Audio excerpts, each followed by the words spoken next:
my guest today, I actually met him 20 minutes ago. So I like these, though. I like these type of podcasts. I've had some of these before because they're good, because I had no clue. I'm just going to kind of ask him questions, let him talk. He was a direct recommendation from one of my prior guests who may make a guest appearance later on in the show. I was told I had to talk to this guy. And as soon as I saw his name, I thought it was destiny. This kid had to be on the podcast because he shares an odd name like myself. A cool name, but not a very popular name. It is Mr. Kastle Birch. Kastle with a K, which I think is dope. So Kastle, welcome to the Gaelan Trombley show. Thanks for having me. Are you excited to be on? I'm really excited. My first podcast. First podcast. We're going to pop his cherry today. So this will be fun. So Kastle, for the people that don't know you, including myself, tell us a little bit about yourself. Kind of generic, and then we'll go background and work our way forward. So kind of like very quick 30-second elevator pitch, and then we'll go a little deeper. Perfect. So currently right now I'm 23 years old. I'm going to SUNY Plattsburgh where I'm majoring in accounting. Pretty fun major. Other than that, I was born in Montreal, but growing up most of my time in the North Country. Lived here for probably around 17 years or so. So pretty excited to be on the show, though. Get forward to talking. Okay, now, so that's good. Now we're going to go all the way back to the beginning. So Where did you grow up? Where were you born? Anything you want to touch on? And then we just kind of build from there. So I got a pretty interesting background. So I was born in Montreal, so not too far from here, across the border. My dad actually works for Homeland Security, so he was a diplomat there. And he met my mom in Montreal. My mom was born in Italy, but she grew up in Montreal. So actually, when I was born, I actually had the dual citizenship with American and Canadian that I still have now. So it's a pretty interesting fact. It's nice to have both. And I actually had Italian as well, too, but I had to get rid of one when I turned 18 years old. So just have my American and Canadian. We was there for a couple of years, and then we moved down to Miami when I was younger. About after 9/11, with my mom working for American Airlines, and my dad with the government, they kind of wanted to get out of the city, so we moved up to Rouse's Point, New York, where I pretty much lived since. We went back to Montreal for a couple of years right before high school, but pretty much, I could say I've grown up here, and I consider this to be my hometown. Okay, so Montreal for a short period of time. Yeah. I don't want to assume, but you can speak French? No, I can't. Oh, shit, there we go. Okay. Yeah, so I was totally going to say, because you kind of got like an accent a little bit. I'm like, this guy's got like some French going on. Yeah, honestly, I probably know more Spanish than I do French, but a lot of people, like in Montreal, a lot of people speak English, and the part where I was born, and my dad only speaks English too, so we didn't really speak it in the house. And then the part of the West Island of Montreal is predominantly all English. No one really speaks French at all there. It's required in school, but I never really went to school there until we moved back for 7th and 8th grade. And there was a French requirement, just one class, but it was a little too advanced for me, and I never really got learned too much from it. So. No, that's great. I took like 8 years of it. No, nothing. Enough to get by. Like I can read stop sign or street signs and stuff. Yeah, and maybe order off a menu, but nothing. I can't speak it very well. So then you went to Miami. Yeah, it was little there, honestly. Probably remember just a little bit. We lived there for a couple of years, and then we just enjoyed Florida. It was nice being young there. But it really wasn't a good place, to grow up as a kid. We moved to Rouse's Point when I was 7. So in Miami, I remember growing up, we lived in a gated community, but my parents still wouldn't feel comfortable, running around the neighborhood and stuff like that. It is Florida. It's a little different, a little more dangerous. So we moved up here when I was 7 in Rouse's Point. We live in a nice little community neighborhood. And, it was a great place growing up. All my friends lived next door. Everyone lived close. And we kind of free to do whatever we want around town, ride our bikes, go out in the woods, build forts and stuff. So I had an awesome childhood growing up here. So do you currently live in Rouse's Point too? No, or like parents still live there? Yeah, my parents are there, but currently I got an apartment with my girlfriend in Plattsburgh right now. So okay. Yeah. And did you go to Northeastern? Yes, I did. Okay. And what year did you graduate? 13. 13. Okay. I knew some kids from Northeastern, so we weren't far. I grew up at Chase 8, so okay, my mom taught at Northeastern for many years. So Who's your mom? Well, last one been Mrs. Ryan, I guess. Okay. Oh, you had her? Yes, yeah. Oh, there. Science, right? Science, there. So Okay, there you go. I know your mom really well. okay, then I'll have my mom listen to the podcast. Yeah. I'll ask her if she knows Kastle. That's a cool name. I don't know. Yeah, no, for sure, 100%.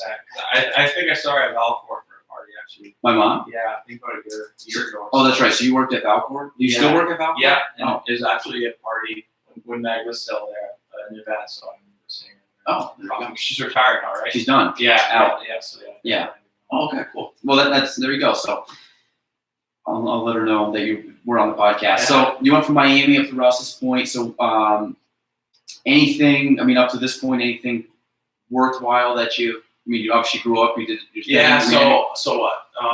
After high school, I played 3 years of junior hockey. Okay. And I started in Tampa Bay for a year, and then I went from Minnesota to El Paso, Texas, and then I finished my last 2 years in San Diego, California. Wait, so Florida, Minnesota, Yeah, Texas, and Cali. Yeah, Cali. So To play hockey. yeah, Do they have hockey in all those places? yeah. So in Florida, the league's the USPHL, so it's Okay. It's about a 30-team league, ranging from there's a couple teams down south in Florida, Atlanta, and then primarily the amount of the teams are in New England area. So we play a lot of showcases up in Boston. So we play the teams down in the south, and then there'd be a showcase probably every other couple of months where we'd go play all the teams up in Boston and New York and stuff like that. And that was for like to get into college or hockey or something like that. Exactly. And then after that, I was supposed to go to Minnesota, and I got a better offer in El Paso. And so that league was the Western States Hockey League. So it was about 30 teams, maybe a little less than that. And that went all the way up from Seattle to Vegas, to Texas, to Dallas, to OKC, all over the place. And so I was there for a short period of time. They were, believe it or not, they were probably the best team in the league. They were that year. The team you were playing on? In El Paso, yeah. So I was supposed to go to Minnesota. I changed my mind last minute and went to El Paso. And it was a hard decision because my dad's side of the family is from Minnesota, Wisconsin area. So it would have been nice to be close to them. But the El Paso offer was too good to turn down on. So we got down there, and I mean, it was it's a lot different. El Paso, it's it's right on the border, Mexico, and Juarez is literally right across. Most people, or at least I on the Rio Grande. Yeah, it's more near New Mexico area, so I guess Okay. a little more west than that. And so we got there, and I kind of thought that El Paso and Juarez were probably like Plattsburgh to Montreal, a good distance. But we drove there. We noticed like some of these houses are horrible, and then we saw the black fence that separated the two. So I had no idea if the two actually touched, and you could throw rocks at one another across the fence, separating the two. Are you talking about the border? Yeah, Okay. El Paso and Juarez. So that was really cool. We had we had a lot of kids on our team, which is one of the reasons why I ended up leaving. But we had kids from all over Europe, Russia, a ton of Canadians and a ton of Americans from different spots. A couple from up here, a couple from Montreal. And so we got down there. I was there for probably I'd say a month and a half, and it was we had about 5 lines and only about 4 lines to play in hockey. So I really was kind of stuck in the bottom 6, and I wanted a bit more playing time. So me and actually 2 of my current roommates, well, not current, but at the time, from up in Quebec and Saskatchewan, we requested a trade and got sent to San Diego. So yeah, How's San Diego? Oh, it's awesome. Yeah. Loved it. We had a great team there. Great fans too.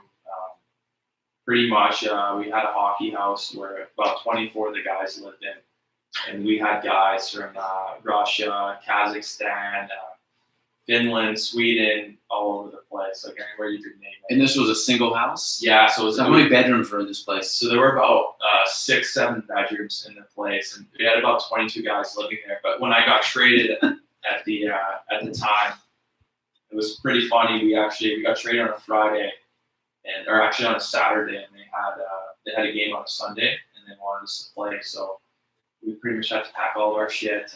Saturday in El Paso, I have a stick shift for a car, so my 2 buddies don't know how to drive stick. So by the time we all lived here in our apartment, returned the stuff we had to, packed up all of our shit. The coach like tried to get here, we want you guys to play the next day. So we ended up leaving around 5 o'clock. And it was like a 14-hour drive, and I had to drive the whole way with no sleep, and it was pretty bad. But we got there, and we thought we were gonna play, and it turns out the trade had to go through 24 hours, so we didn't end up playing that day. Jesus.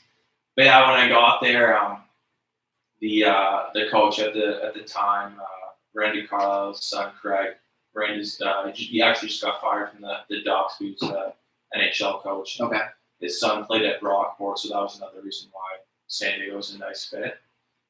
So we got there, and my two buddies ended up living in the hockey house, and I actually got lucky in their junior hockey house. It's called billet family, so they're families that take in players, and pretty much you live with them, and they take care of you. So I got put at a place, beautiful house with a great family. I had my own guest house. It was like 5 minutes from the beach. It was phenomenal. And then my best friend ended up signing a couple of weeks later, so we lived together and had a good time. But you weren't in the hockey house. No. Just wanted to go visit. Yeah, I can only imagine. So I don't even know if that was. I mean, yeah, the hockey was it clean? No. Okay, I was gonna say. It was a nice house. It was a huge house. Basically, the assistant coach lived in the basement with his girlfriend, I'm assuming wife right now.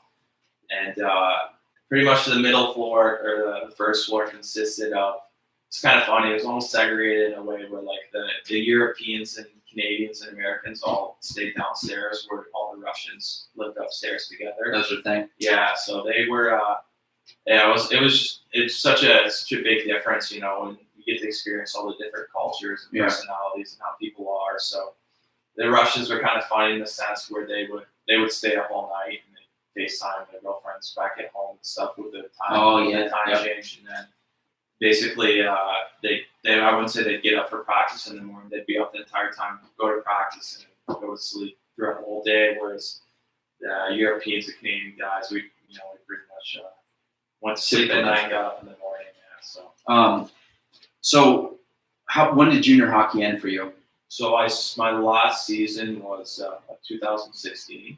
That's when I finished around in May. I had a couple offers to different schools in Pittsburgh, a couple different places. I committed to go to school in Pittsburgh, and last minute, just the coach ended up switching schools, and it was I didn't really want to be far from home anymore. My girlfriend here, and my parents and stuff, and so I decided to go up to Concordia in Montreal, and I was there for about a year. And school would have taken a little bit longer there with like different Quebec rules and regulations they have for getting into the business program. So I decided to transfer into Plattsburgh, and I'm a senior right now. So in accounting. Yeah. Who's does he do? I think I've mentioned it before on this, but Mohammed Gaver. Yeah. So I just had a test with him actually. Did you? Yeah. He's a good guy. He's a very good guy. Does he still? He used to travel back and forth between New York City. Does he still do that? I don't think so. No, I know he's in charge of the accounting and finance department. Oh, so you might have. I'm assuming he's here majority of the time. So yeah, I just remember him being a really nice guy. Yeah, I think everybody that takes him just loves him. He's such a great man. But okay, so we did hockey. You moved up here. Now, what has been? You're at Plattsburgh State now, and you've been there for all 4 years. Well, you went to Concordia. So this would be my second year in Plattsburgh. So I'm planning on graduating within 3 years. Okay, cool. And what have you done? I mean, you've been here. You worked at Valcourt. Currently work there? Yeah, I'm still there. So what did you do prior to? Did you do anything prior to Valcourt? Just kind of like doing the hockey thing, and I tried to have much time to do much besides that. Yeah, the hockey thing was kind of a full time between the months of September and April. So the whole time there, I mean, we'd either be on the road or be practicing, so we didn't really have much time for much else. But in the summers I'd come home and work, and unfortunately I didn't do any online classes. I kind of just tried to enjoy the summer. And, it was a good 3 years starting school. I'd say when I was 21. I know it's a little different for a lot of people because it's kind of traditional to start as soon as you graduate high school. But I'm happy I did my 3 years. I get to live out my dream and meet like a lot of great guys, from all over the world. We still keep in contact, all the time. and I felt like I was a bit more mature heading into starting school. Mm-hmm. So, not that I wasn't in high school, but I feel like if I would have went right into college, taking it seriously. And, I have a lot of friends too that went in right after, and then they ended up dropping out for a couple of years and going back into it. So. Well, I think I remember going to Plattsburgh, and most of the guys that played hockey. So I went in typical like 18 to 21, whatever. Yeah. They had a lot of those guys were about your age. Yeah. And they were juniors and seniors. So obviously it was kind of weird because there'd be like 19, 20 in the class, and the guys, Exactly. And of course, when you're 20, a 4-year difference is bigger than if you're 28, 29, 30. It just feels more. For sure. But the thing is, I always thought about that. Like, it's kind of when I was younger, I was like, why are they, delaying going to school? They're not going to go to the NHL, blah, blah, blah. But then I'm like, as I've gotten older, I'm like, to be honest, you're only so athletically inclined, to a certain point, and it drops off.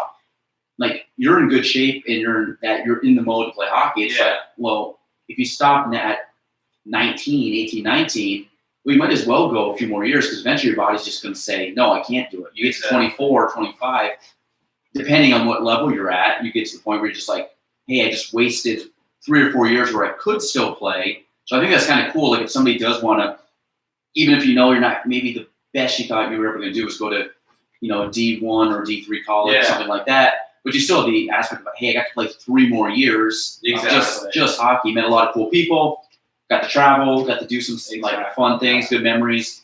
And then, heck, you're 23 and you're still going to graduate, which 23 is still super young. You know what I mean? So it's like exactly. You live life once, so I definitely, I wouldn't mind graduating. I didn't want to graduate school earlier and then start working right away. Yeah.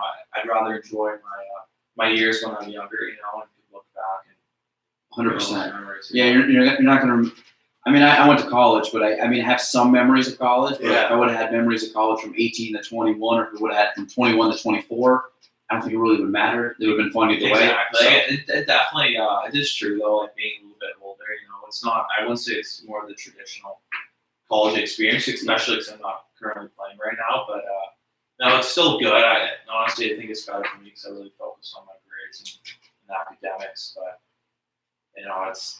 it is what it is. I'm excited to get done school, as soon as I can. So. Yeah, it's nice when you're done. What do you want to do after? Because you're going for accounting. So accounting's kind of a bridge to law enforcement. I want to become an FBI agent, so I've been. I know accounting's kind of one of the best pathways to get into that. So, okay. Yeah, so I've been looking into that. Like investigations. Yeah. I mean, FBI obviously is that, but is any kind of specifics within the organization? So like accounting.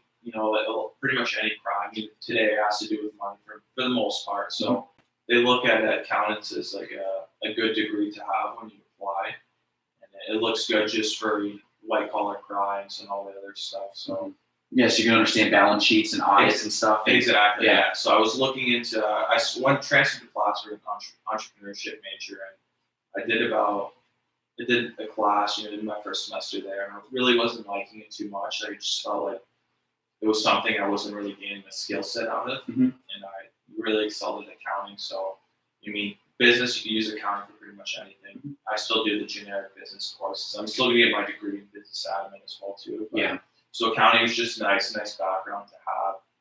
So from what I remember too, at Plattsburgh, it's one of the highest business degrees you can get. Yeah. It still is, I'm assuming. Yeah, that and finance. So yeah. So I did it there.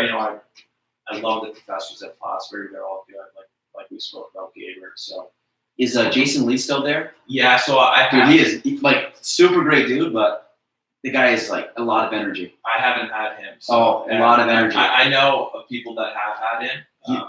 He's wicked smart too. Like I think since he's probably done a lot more, but he was like coming up with accounting programs or something these like companies or governments were using. Like he invented. I don't know exactly what it is. I'd have to ask him, but he invented a lot of cool things. I remember him coming in and being, oh yeah, so I did this project and like now these big companies use it. I'm like, what? He goes, yeah, just found out a way to do it. And like it's just a very like, nonchalant kind of deal, but a lot of energy. Guy loves accounting. Yeah, it's good. It's honestly, I find that good when you have teachers like that. Yeah, they're passionate about it because it makes it more interesting to understand stuff instead of someone just out there. Because I'm sure you've had the other end of the spectrum with it, like monotonous or monotone and don't really say anything. It's Like tough. You got to teach yourself at that point. They're pretty much just reading on PowerPoint. So yeah, and I'm just looking out the window at the guys doing construction on the side of the road. So it's that's why I kept myself entertained. I had an energetic accounting teacher in my first semester of class. So it's good. Yeah, so there's kind of a reason why I switched. I mean, he made it interesting. Was it Dean? Yeah, it was Dean. Yeah, he's a nut too. Yeah. In a good way. Yeah. All good, but they're Yeah, it was Dean. So he it's true. He actually, I realized I always wanted to do law enforcement, but he actually mentioned the whole FBI thing. He was thinking of doing it when he had a CPA, and they called him back right away. So that's why I'm doing accounting. So I'm going to do that and get a couple, 3 or 4 years in professional experience, and then try. Yeah, it's cool. And now, can you do FBI locally, or you have to go somewhere? No. So the way it works is technically they really don't hire agents until they're around 29, 30. That's kind of like the average age for a new recruit.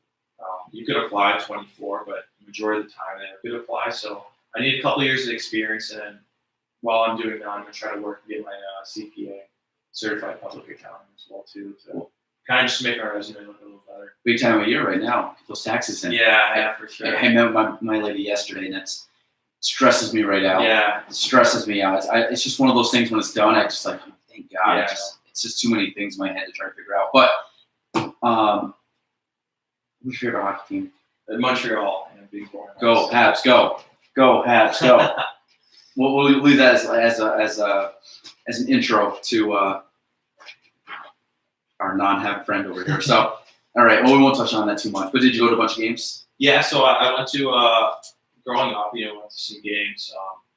When I was in Montreal, we moved back 7th and 8th grade. I actually growing up. I wasn't really a Habs fan, and we moved back 7th and 8th grade. You kind of just you go to the games. Just the atmosphere, fun. Yeah, the atmosphere around the city, especially when they're in playoffs. Everyone has their flags on their cars, and then so I kind of got hooked into that. And then my coach at the time of the school when I was there, he played for them. So it was just kind of just naturally came. Yeah. I found myself cheering for them in the playoffs, and eventually just love the Habs. So. Now you're wearing the sweater, so that's cool. Let me see. So you talked about Italy. Yeah. Have you been? Oh, many times. Really? Okay. Yeah. So where have you been in Italy? It's pretty much throughout the whole country. We have my mom's. I still have cousins and aunts and uncles out there that I go and see. So I was there the past 2 summers. Pretty fortunate. My mom used to work for American Airlines, so I get free flights until I'm 24 years old. So really? Yeah. So I got 6 months left of that. There you go. Yeah. Hop on that one. So where's your family from in Italy? So my mom's side, I'd say all around the southeast, like Campobasso. That's where my grandma and grandpa are from. My current relatives that are there, though, they live a little bit up north. So I'd say an hour east of Florence. Okay. I went to Italy 10 years ago. Okay. And it's awesome. I went for a month. It's a long time. Not a month. Sorry, what did I say, a month? Yeah. No, I meant a week. Okay. No, I don't know why I said a month. Maybe because you said I was there for summer, so I was like thinking months. But so we went to. Let me see. Went to Florence, Pisa, Pompeii, Rome. I said Pisa, right? Yeah. And then we went down to Naples. All the good spots. Sorrento. I think it was Sorrento. Is that place? That is. Yeah. Okay, we went there. Went to Capri. Okay, Capri's my favorite spot. Yeah, it's beautiful. Yeah, that was nice. So the water was super blue, but Italy to me is one of my favorite. I can't wait to go back. I just thought it was such a cool country. Did you go by yourself? Or No, it was like a school trip. School trip. So we went with a bunch of buddies, so that was fun too. Yeah. Was it spring break? Yep. Okay. Spring break. So I did one of those too, where I've been before with family or friends, and stuff, and we had a school trip to. It was part Italy and part France. Yep. And it was my junior year, and I didn't really want to go. I kind of just wanted to. I've been there, but I kind of just wanted to go somewhere more for spring break. My mom was like, "No, you should go with your classmates and stuff like that." So I ended up going, and honestly, it was probably one of the most best experiences I've had. Just going with, I would say with all my best friends were on the trip, so you kind of met other people in school you wouldn't really have talked to before, and we had a blast. It's fun going with your school, Wait, did you? Oh no, did you graduate with Avery? Yeah. So is Avery your cousin? Yeah, yeah. Okay, so Avery's one of my good buddies. Oh, really? Did he go with you on that trip? No, he went to Spain. Okay. He was on That's why I asked him, because I'm like, I think he went to Europe at one, but that was it. It was Spain. So I should have put the Trombleys together. There's Yeah. a lot of Trombleys. What's funny is there's a lot. I only have a couple first cousins on my Trombley side. He's one of them. Oh, really? So, yeah, I have two. No, I have three. I'm the fourth boy, so there's 4 boys over there amongst, at least like cousin-wise, and he's one of them. So yeah. So your dad and his dad are brothers. Perry, Yeah. Okay. Yeah. Uncle Perry. Yeah. Yeah. Mel. So did you have Mel in school too? Yeah. So, actually no. So I moved back to Montreal 7th and 8th grade. So I never did. Oh, she was junior high. Yeah. Okay. Yeah. No, they're great. So okay. No, keep going. So yeah. So the trip was good. It was good. It was awesome. It's fun going to school because I mean, there's goods and bad parts. Going to school, we had kind of older counselors, so we weren't really allowed to stay out past 10 o'clock. You know, and it was kind of watched all the time. But you know, we still had fun. You get to, it's fun being a tourist. You know, I got to see both aspects of Italy and Europe. Like my family doesn't really live in the touristy part, so you kind of get more authentic. Yeah. Traditional food. Good cooks. Yeah, amazing. Yeah, awesome. And then, so when you go to school, you kind of really don't get that because everything's kind of pre-picked for you. And it's kind of cheap. So that was pretty interesting. But you know, getting to see all the tourist spots with my buddies and stuff like that, and going around. I don't know how your trip was, but we didn't really stay at the best hotel, so it's kind of funny. You know? So we, well, at least from a hotel wise, we ended up. Well, I want to get back to the food thing first before we skip, because I'll talk about the hotel, but you can't miss the food. So the best thing about Italy, I've had the best pizza in my life. It was in Italy, and it was like a generic. I know it was like, but it was like a generic. Say generic, but it was cheese pizza with like a basil leaf on it. Yeah, it was like very little. I want to say very little cheese. It was more sauce than cheese, but it had like really fresh, like was it Parmesan? Yeah, was it Parmesan? Is that the kind? Maybe I'm thinking of the wrong time, but whatever the type of cheese was extremely good. But it wasn't like a ton of toppings. It was very much like a thin pizza, a little bit of sauce, a little bit of cheese, and like basil on top. It was delicious. I feel like the ingredients, I don't know what it is there. Everything's more simple, or tomatoes taste better. The olive oil is phenomenal. Yeah, it's a big difference. And I don't know if it's because they don't really have as big of supermarkets there. It's kind of cleaner. Yeah, it's very much like farm to table kind of thing we talk about. Like the wine over there too. When I went over there for the trip, we couldn't. They were kind of sticklers on like the drinking thing. I think I might have had a couple. Yeah, we snuck by that a little bit. Yeah, kind of the same. But we, I've heard, and I've had wine before. It was over here at the time. It was shipped over from Italy. It was like Italian guy that had the Italian wine. But because there's no like the sulfites in the wine. Okay, yeah.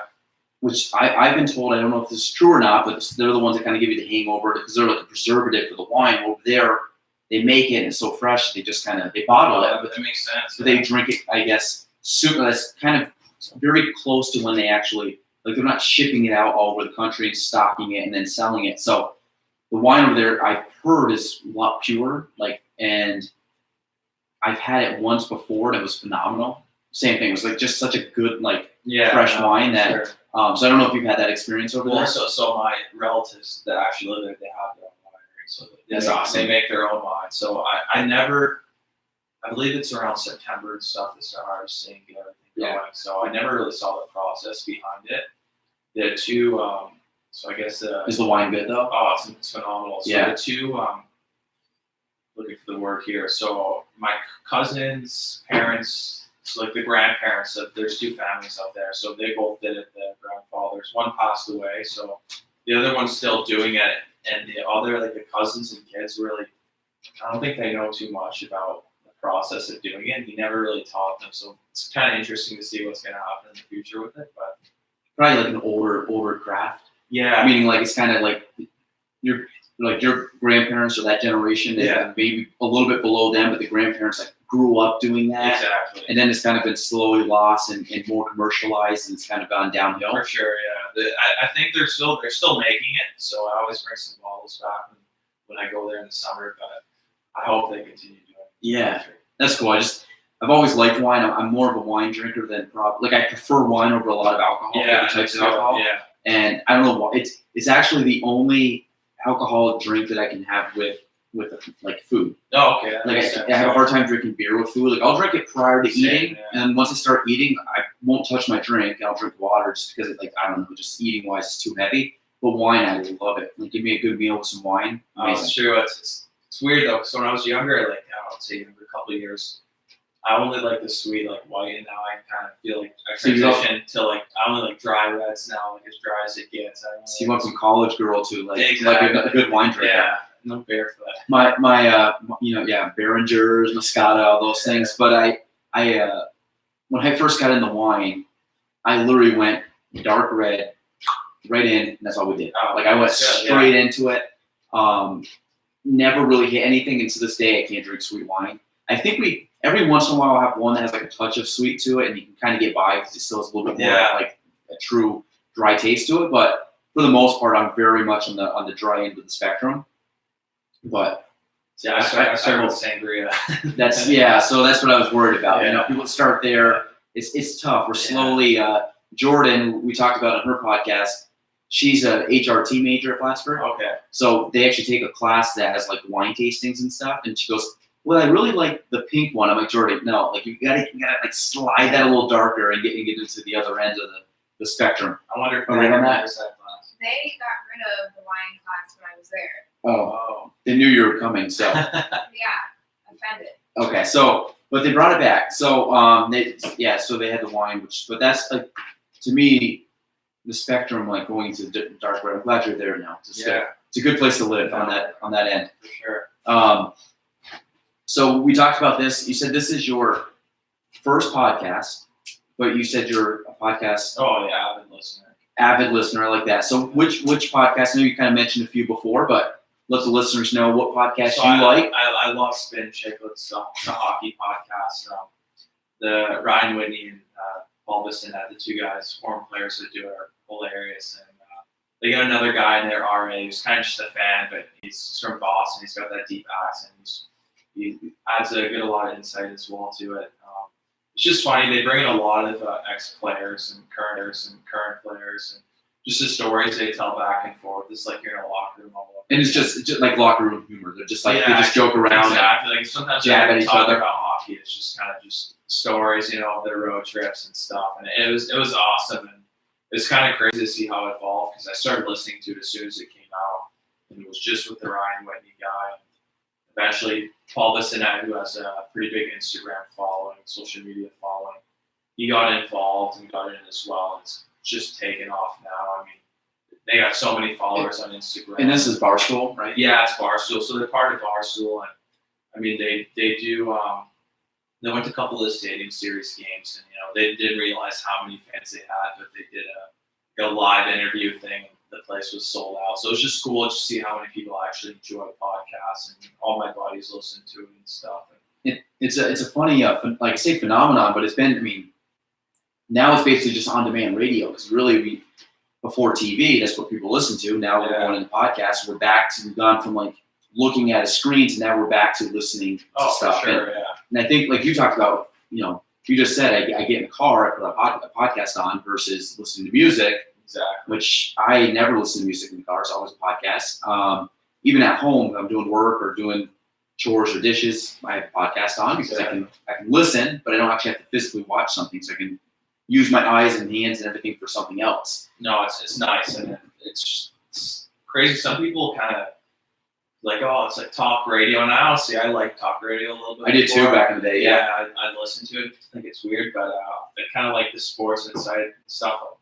And I just started listening to podcasts, and I loved it. And Barstool's got PFT or actually PMT, and just so many others. And always looking for the newest one. Barstool's great. Yeah, they're great. Do you follow Portnoy on Instagram? Yeah, I follow Portnoy. Pizza reviews and everything. It's kind of funny. Actually, my girlfriend this summer took a video of me next to there was some Asian lady that went into. We were in Italy, and there was like I don't know what's the word to pronounce it, but it was kind of like those natural like waterfall things where you can go in and it's hot springs. Okay. And she had her full clothes on and like a little hat, and I was kind of near her, so she videotaped it and she sent it to Barstool. It was actually on there.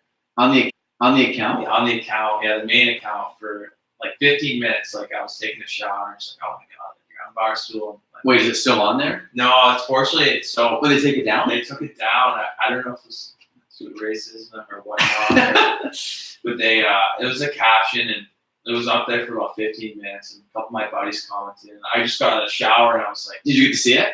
yeah, I got to see it for about like 2 minutes. Did you screenshot it? Yeah, I got a screenshot. I'll show it to you. So yeah, it's true. It happened. So it was on there, and at first, like the first thought in my head was I didn't know what video it was, so I thought like someone took a video of me doing something stupid. One of your old high school ones or college or yeah, hockey? like anything. Like just one of my buddies did something, so I was kind of panicking at first. Like, oh my god, like, what's on there? And then I finally saw, like she showed me, it was just that video where you can see my face a little bit, but it was pretty funny. A couple of my buddies got to see it before I guess they deleted it. Yeah. They're commenting on stuff. Got to watch it. So There you go. yeah, it was pretty cool. It was, Maybe you'll get on a pizza review coming up soon. yeah, and this was my favorite to watch. Yeah, he's good though. Because I think he started as like a sports betting guy. Yeah, it'd be interesting. I never really looked like the whole background of Barstool. I'd be curious. I think he started. I think I looked into it once. I think it was like he started around 2004, and I thought he did something with like online gambling. Okay. And then or sports betting or something like that, which is obviously he's a big horse bettor and stuff.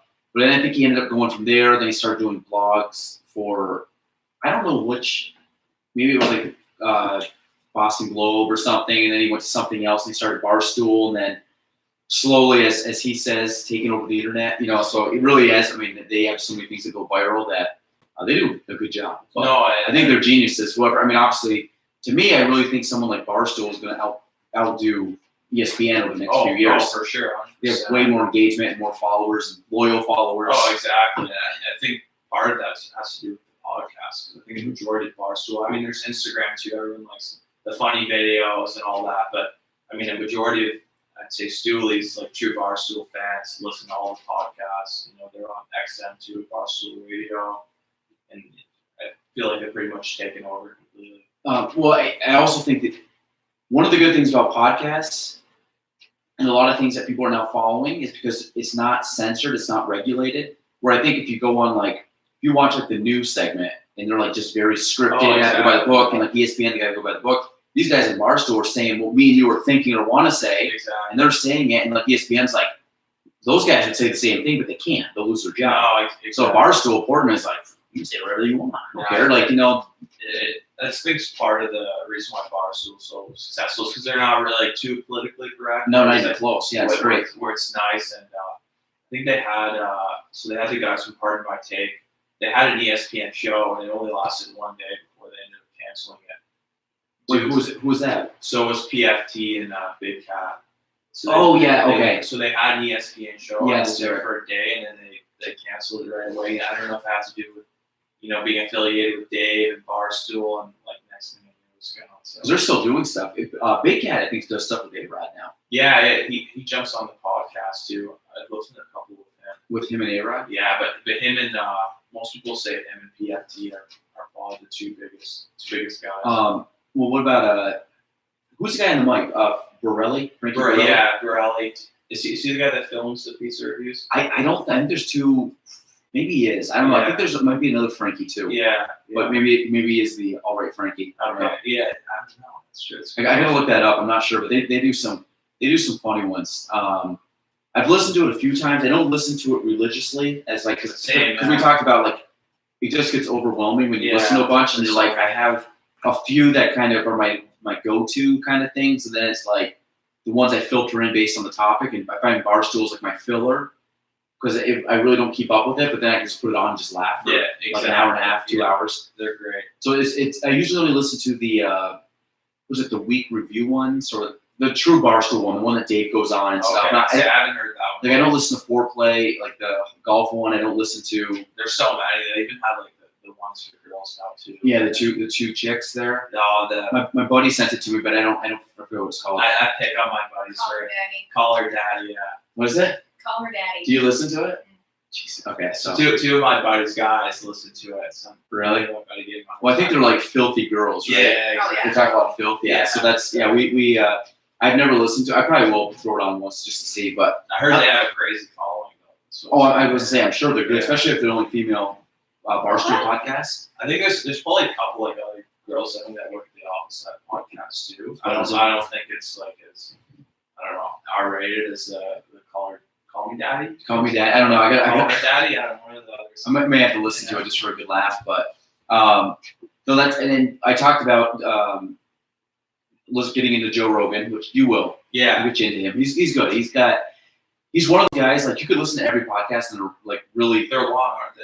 3 hours. they're long. Yeah, I know. I can't keep up with them. I go usually about 2, but then it's like I get hungry and I gotta go. So, but he for the most part, his people, there's a mixture. We talked about there's comedy guys. He just had like Dr. Phil on. Yeah. And then he's got guys that I've never even heard that are like astrophysicists that get on. And but you can put one on, even if you've never heard of the person. They're pretty good. Yeah, and he's a good conversationalist. He's good background. He's general knowledge pretty good. He's got some specifics with like, different things that, especially like MMA and comedy and things like that. But I like that I kind of based this podcast off of that. So I just talk to people that I think are interesting, or people I've never met before. Example, you. But it's good. It's kind of cool. It's interesting, especially when you haven't met someone yet. It's more to talk about. That's it. It's more of a learning because I find that my hardest podcasts are the ones where I know I've had some buddies on where we know each other so well that I assume I almost don't go into stuff because I just I know it. Then it oddly think that everybody else should know it. But they don't, obviously. But so I get into that habit a little bit where I don't expand on stuff. I got to realize that people listening don't know maybe some of the background or side what's it called inside jokes that we know that they may not know. But no, it's fun. It's good overall. It's kind of cool to meet different people, kind of see get recommendations from people. Say, hey, you should talk to this person. Now let me just ask. Actually, no, not yet. We'll do that later. So you talked about before we got here, go to the gym. You still go to the gym? Yeah, I try to. At least a couple times a week. It's a little harder in the winter months with schools. And it's dark and cold. It's dark and cold. I try to do it in the morning, or else I feel like I'm not really going to go in the afternoon.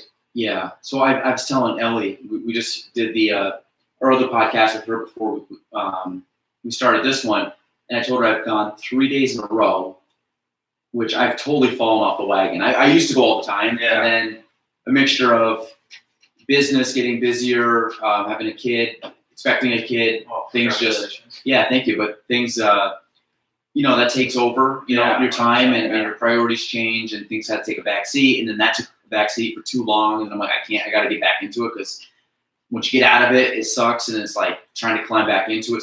It's kind of frustrating because you got another hill to climb that you already climbed at one point, but it's I basically climbed it, skied down it very fast, and now I'm trying to climb back up it again. So.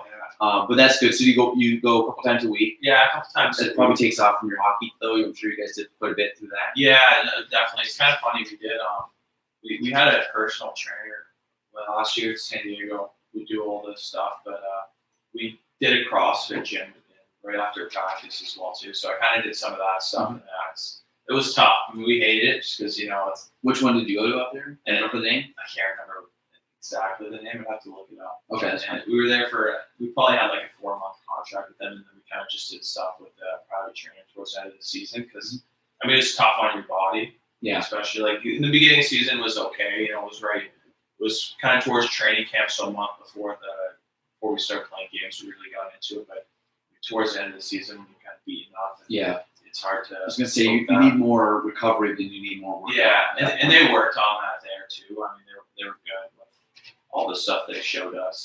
The lacrosse balls and stuff you could do. Yeah. Just with the wall and the fascia release. Yeah, exactly, and all the bands and stuff like that. So did you do a lot of that foam rolling and? Yeah, for most part of it. Honestly, I never got hurt. Previous juniors, just lost a tooth, so I'm spitting chiclets, right? Yeah, exactly. But other than that, the CrossFit was really interesting. It's nice doing it with the team because kind of all got to push each other. And it's almost accountability and exactly. It was almost like a competition too, because we'd keep track of certain scores we got and stuff, and the running and all that. So I felt like it really got me into good shape. Mm-hmm. Honestly, I wasn't even aware of class where we actually had a CrossFit gym. So yeah. Boynton Avenue. Yeah. So we'll talk about it when you leave. For sure. We'll get you in. Yeah. You come to 5:30 a.m. with me, so. Oh, it's rough. But 3 days in a row. Let me tell you, my hardest thing is that I just get home too late, and then it's tough to like wind down to get up. So if I have to get up at 4:45 to go, so I got to be in bed by 10, which only gives me like it's at 6.5 hours. Yeah. So like tonight, this is odd. I usually don't do this, especially during the winter, but I have a showing at 8:30 after this, Yeah, which we talked about. Yeah. But so by the time I get home, we're probably looking at 9:15 to 9:30, meaning that I'd have to basically just like almost go right to bed. Yeah, that's hard to do. So tomorrow I will not be going just because life throws stuff at you. Yeah. And, so that's. But I've been trying to get better at not working till midnight because I have a tendency just to do that. That's just my thing. So I've been really trying to focus on like, hey, 10 o'clock, I'm in bed, lights are off, phone's off. I'm just forcing myself to sleep. That's what's hard about the 5:30 workout because it's sometimes, I mean, in the winter it's tough because it's cold outside. Oh yeah, it's -12 this morning. Exactly. You don't want to get up. You're cozy in bed. It's dark outside still. So in the summer, I feel like it's a little easier because you just throw on clothes and you go outside. And in the winter, you got everything on. And then, well, the good thing about what you talked about the gym, like going with people, like Yeah. yesterday there was 12 people there. So like when I go, it's not like I'm just going by myself. Like if I was going by myself, probably not going. But if I'm going and I know everybody that's going to be there, it's fun because once you get there, it doesn't feel like 5:30 in the morning. It feels like I'm there, I'm moving, I'm getting blood flowing, I'm doing. It's 5 minutes in the morning that are tough. It's like it's the in bed like getting out of the bed kind of thing. Exactly. It's like you know who Jocko Willink is? No. You ever seen him? Oh, you got to so he's got a podcast. He's an ex SEAL commander guy and super like intense. Yeah. He wakes up every morning at 4:30, and every morning, like he puts on Instagram a picture of his watch every morning, and it says 4:30 or 4:31. How does he go to sleep? Why not? That's what people say. Does he go to bed at 6? Like no, he like goes to bed at like 9, 10, 11, 12. Like there's times he'd be like 4 hours of sleep, like go time. I'm like, see, I actually listened to it's funny, just an interview. There was a podcast with Black Red Coffee Company. I know of them. Yeah. So they had 2 former SEALs on. One was a Ranger, one was a SEAL, and what they were talking about was actually sleep. And they had mentioned that how like they feel like throughout their times through the military that especially at boot camp and buds where they only get 4 hours of sleep, that it really like screwed them up. Mm-hmm. They're around their 30s, 40s now. And they talk about how much like sleep is important to at least get 7 to 10 hours, and how they feel like it's really kind of messed with them recently. And like now they try to get around 7 to 9 hours of sleep at least every night. Mm-hmm. How big of a struggle it has to do with. Well, I think like sleep for me, this is what I've always thought about sleep. If I sleep 6 hours, I'm tired the next day. Yeah. If I sleep 6, I'm like the next day. It's just I know it's going to be one of those days where I'm just going to not feel 100% on. 7 I can get by. Yeah. So like right now I'm probably averaging about 6:30 to 7 hours of sleep a night, or 6.5 hours to 7. I'm fighting it. Like it's not terrible. I can get by, but like there's times where I'm like I need a coffee, or I'm just kind of like a little sluggish. 8 hours is good. I find my optimal is 9. Yeah. And then I also find that once I get to 10, I start getting sluggish. It's too long. Yeah. So I'm going the same way. I'd say around 7 to 8. Sometimes it's weird. Sometimes when I only sleep 7 hours, I feel better compared to when I sleep 9. Yeah. And I don't know what the factors have to do with that. If it's what I'm doing through the day or. Well, Sunday, like this past Sunday night, I went to bed. I went to bed at 10. I woke up like wide awake at 11:15. Like slept hard for like an hour and 15 minutes. Woke up. Then I was up every hour. I saw every hour of the clock, and there was a certain point where I literally laid in bed for 2 hours. Oh wow. Like laid in bed, eyes closed, but I was up. Like I wasn't sleeping. Yeah. And it was oddly enough that 4:45 came up. I got up and I was wide awake. And it's weird, like, then I'm always like, man, when am I crashing? But I really didn't at that time, so I don't know. Because there's times where I'll go to bed and I'll wake up, and I won't remember waking up in the middle of the night. Like, I slept all the way through, and I'll wake up groggy. And sometimes I'm like, man, like, why I slept great, didn't feel like I woke up. And in that one where I probably only got maybe 3 to 4 hours that night, like, I woke up fine. I rested, but I wasn't fully, like, sleeping. And it's weird. I wonder the effects that has. I mean, maybe I feel the same way sometimes, where it's just like sometimes even sleeping. Like it happened to me a couple of times last semester. It's like before an exam, and I tried to go to sleep around 10 o'clock, and then it's an early 8 a.m. class, so you get a little stressed out. And then I feel like when I get to the point where it's around midnight and I start, I would say, panicking a little bit, like, oh my God, I got to fall asleep. That's when I can't fall asleep. And Yeah. happened to me one semester where I was up the whole night. I mean, I literally couldn't fall asleep.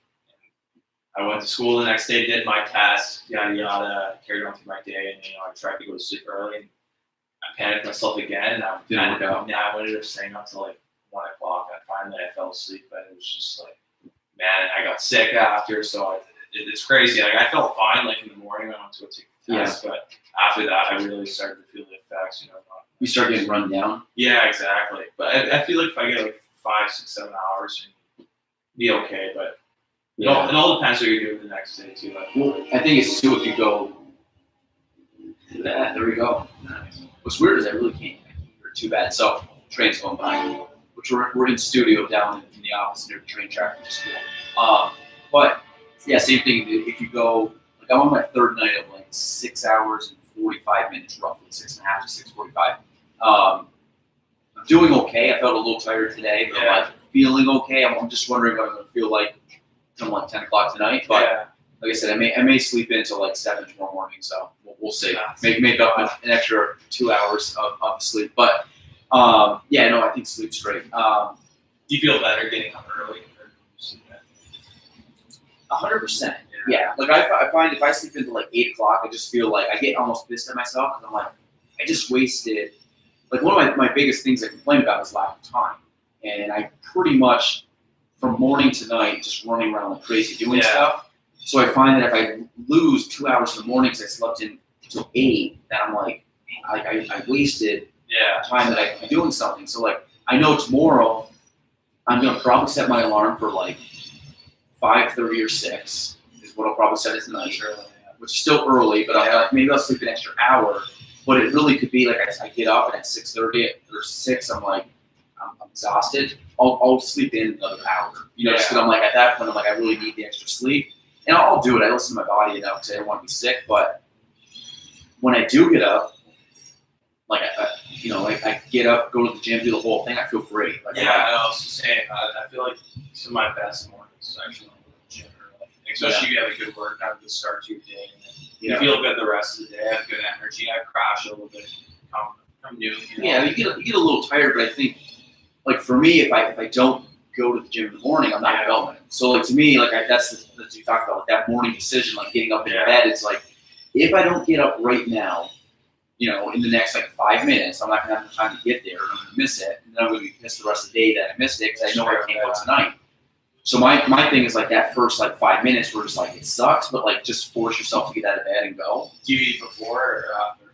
Both. I used to not.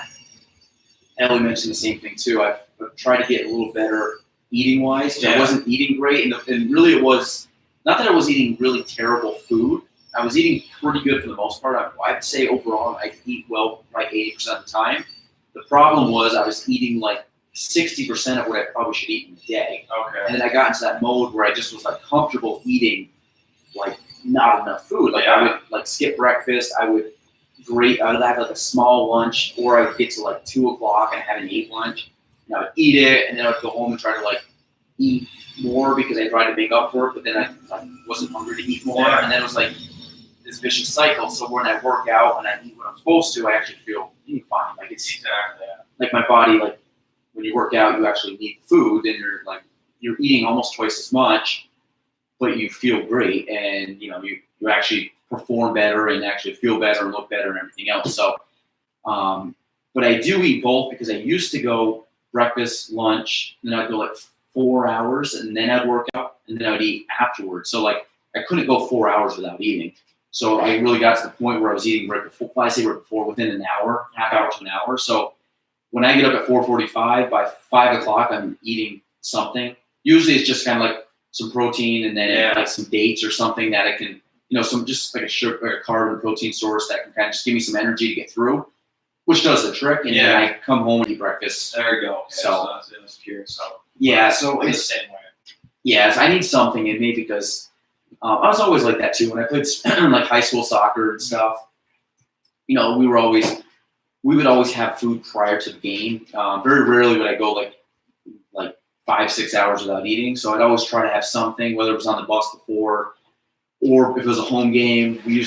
We'd go to like a buddy's house and we'd have some food there. So we were always like eating prior. Yeah. I could usually eat up to about, How long prior to that?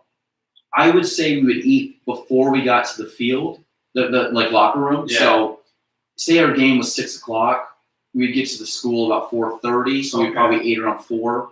Okay. So about 2 hours before game time. Yeah. See, at me, had to be more like 3-4 hours because I felt. Oh, really? Kind of felt heavy. And like, Yeah, I felt heavy. yeah. Like if I need like majority of the time I'd eat, then I take a nap, and then I'd wake up and then I'd go to. Yeah. Because I don't know. I feel like, especially eating a lot of carbs and stuff, pasta and stuff before a game, and you want the Yeah. energy, but it kind of takes it out of you for a little bit. Yeah, it does. Yeah, I know what you're saying. Like, Yeah. some people have had that where it's just too much, too close. And like morning games, we play a lot of like afternoon, like 12 o'clock games on Sundays, and honestly, I normally feel the best on those, and I think it's because I really didn't have too big of a breakfast, and I go Yeah. play, and I eat after. But Yeah, I could see both ways. Yeah. I was always one that I could eat. Now, it wasn't even like a full-on meal. It was kind of like, you were kind of grazing or picking at stuff. for Or sure, like, I remember going in high school, I think my junior year, we'd go to my buddy's house. His mom would always make us mac and cheese for home games. So we'd that's nice. she'd make like this homemade mac and cheese. That was great. Now, granted, that's a little heavier, Yeah. but when you have metabolism at 16, 17, or it just goes right through you. Really affect you. Yeah, so you just pound down, not making a dent in what you're doing, but then you get at least energy to burn it off throughout the game. So that was good. Those are some good times. But I mean, for food wise, I'm trying to stay stricter to what I'm eating. Mm-hmm. I don't know. I haven't fully cut. Usually, when I get to this point, I really try to track what I'm eating, like kind of like log what I'm eating, or track like the macronutrients and stuff like that. And then I try to kind of limit like alcohol content or like I don't eat a lot of sugar, but I try to eliminate like fried foods and I definitely eat a lot of carbs and proteins and fats. Like I eat enough of it. I'm not like keto where I limit everything. So I eat all of them. I try to eat very balanced, but I try to get rid of the fried food. Desserts, I'm not a big sweet tooth, so that's fine. But like alcohol, not that I'm a big drinker, but like socially I'll drink.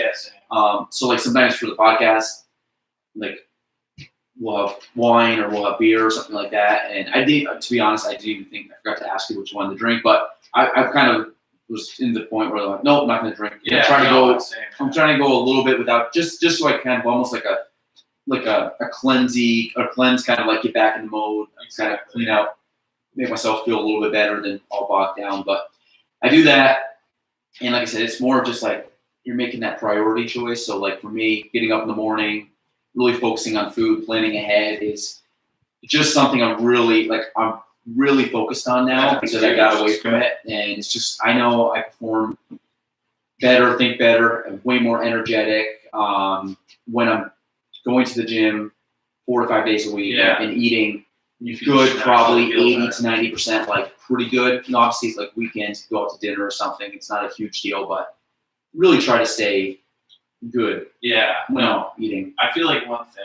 Are you good at like a good eater? Yeah, I'd say I'm an okay eater. I won't lie. I do have a sweet tooth, so I tend to dig in. Well, I do like ice cream. So. Yeah, huge ice cream guy too. Yeah. It's like I've tried different diets and stuff, and one thing I feel like you have to you still have to enjoy what you're eating. So yes, you try a diet. I feel like people do that, and they try to get into a diet, and they're not enjoying themselves and what they're eating. And they'll get rid of it, in a week and a half. So I try to find foods that I like. I feel like one of probably the biggest problems is when I do not eat well and get into the fast food and the junk food is sometimes it takes a little while to cook, a nice healthy meal. So sometimes when you come convenience factor. Yeah, when you come home from class and stuff and you're hungry and your first thought is to eat something quick, feed your body. Well, that was my problem. But that is my problem, is I wasn't planning. So then it's like, what am I going to get? Now, granted, what I would end up eating, I still don't get fast food. So like during the day, like tonight, I just know it's going to be 9:30 at night. I really don't want to go home and make food. Exactly. Even though there's some food left over, but I'm like, I'll just have that for lunch tomorrow. So I'll go to Chipotle tonight, which if anybody that knows me knows that I eat at Chipotle more than any place on earth. Okay. But the reason being is because the food's actually good, it's quick, and it's not like going to break the bank to go there. Oh, it's a nice alternative for sure. Yeah, so like I very rarely ever go I shouldn't say that. Over the weekend, I did go to Five Guys, so that like totally just put a black mark in this whole conversation. But it's the first time I've been to Five Guys like probably in a year.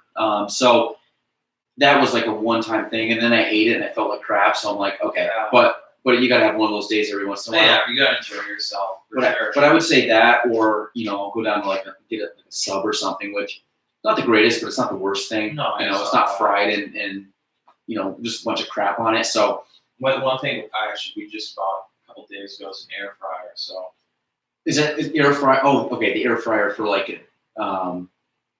That's not a dehydrator. It's not the pressure cooker, is it? No, it's not the pressure cooker. It does dehydrate though. It has like a setting. But you basically cook chicken, fries, pretty much anything with it, and it's not fried. So but it's very fast, right? Or am I thinking the pressure cooker thing? It's honestly, I really haven't even used it yet. My girlfriend made one meal for us, and then my mom bought one. And that's kind of what got me into it. And she made chicken. It took about 17 minutes. So the same time, it's pretty much cooking with whatnot. But that's cool though. Yeah, it was good though. You could make fries. They taste exactly like they come out of fryer, except they're not fried. So one of my favorite things to make. There's two ways you can do it, obviously, but sweet potato fries. Yeah. Like you can put them in. I usually bake them, but I don't know if I've ever really baked them just on their own. Yeah. Because you got to have some kind of obviously oil. You can spray a pan or spray the tin foil, which I can try because I've never really done that, and that might be the best way. I usually just saute it but I just put like olive oil on it and just kind of put some, either Montreal steak seasoning or just a few other things. And I find just doing that, popping them in the oven, making homemade sweet potato fries are good for phenomenal. Yeah, 100%. And at least you know where it's coming from. Exactly. Yeah. So like the olive oil is good and the sweet potatoes are good versus, getting French fries or like fried chicken. Oh, 100%. Yeah. So, but that's the thing. I think it's just prepping.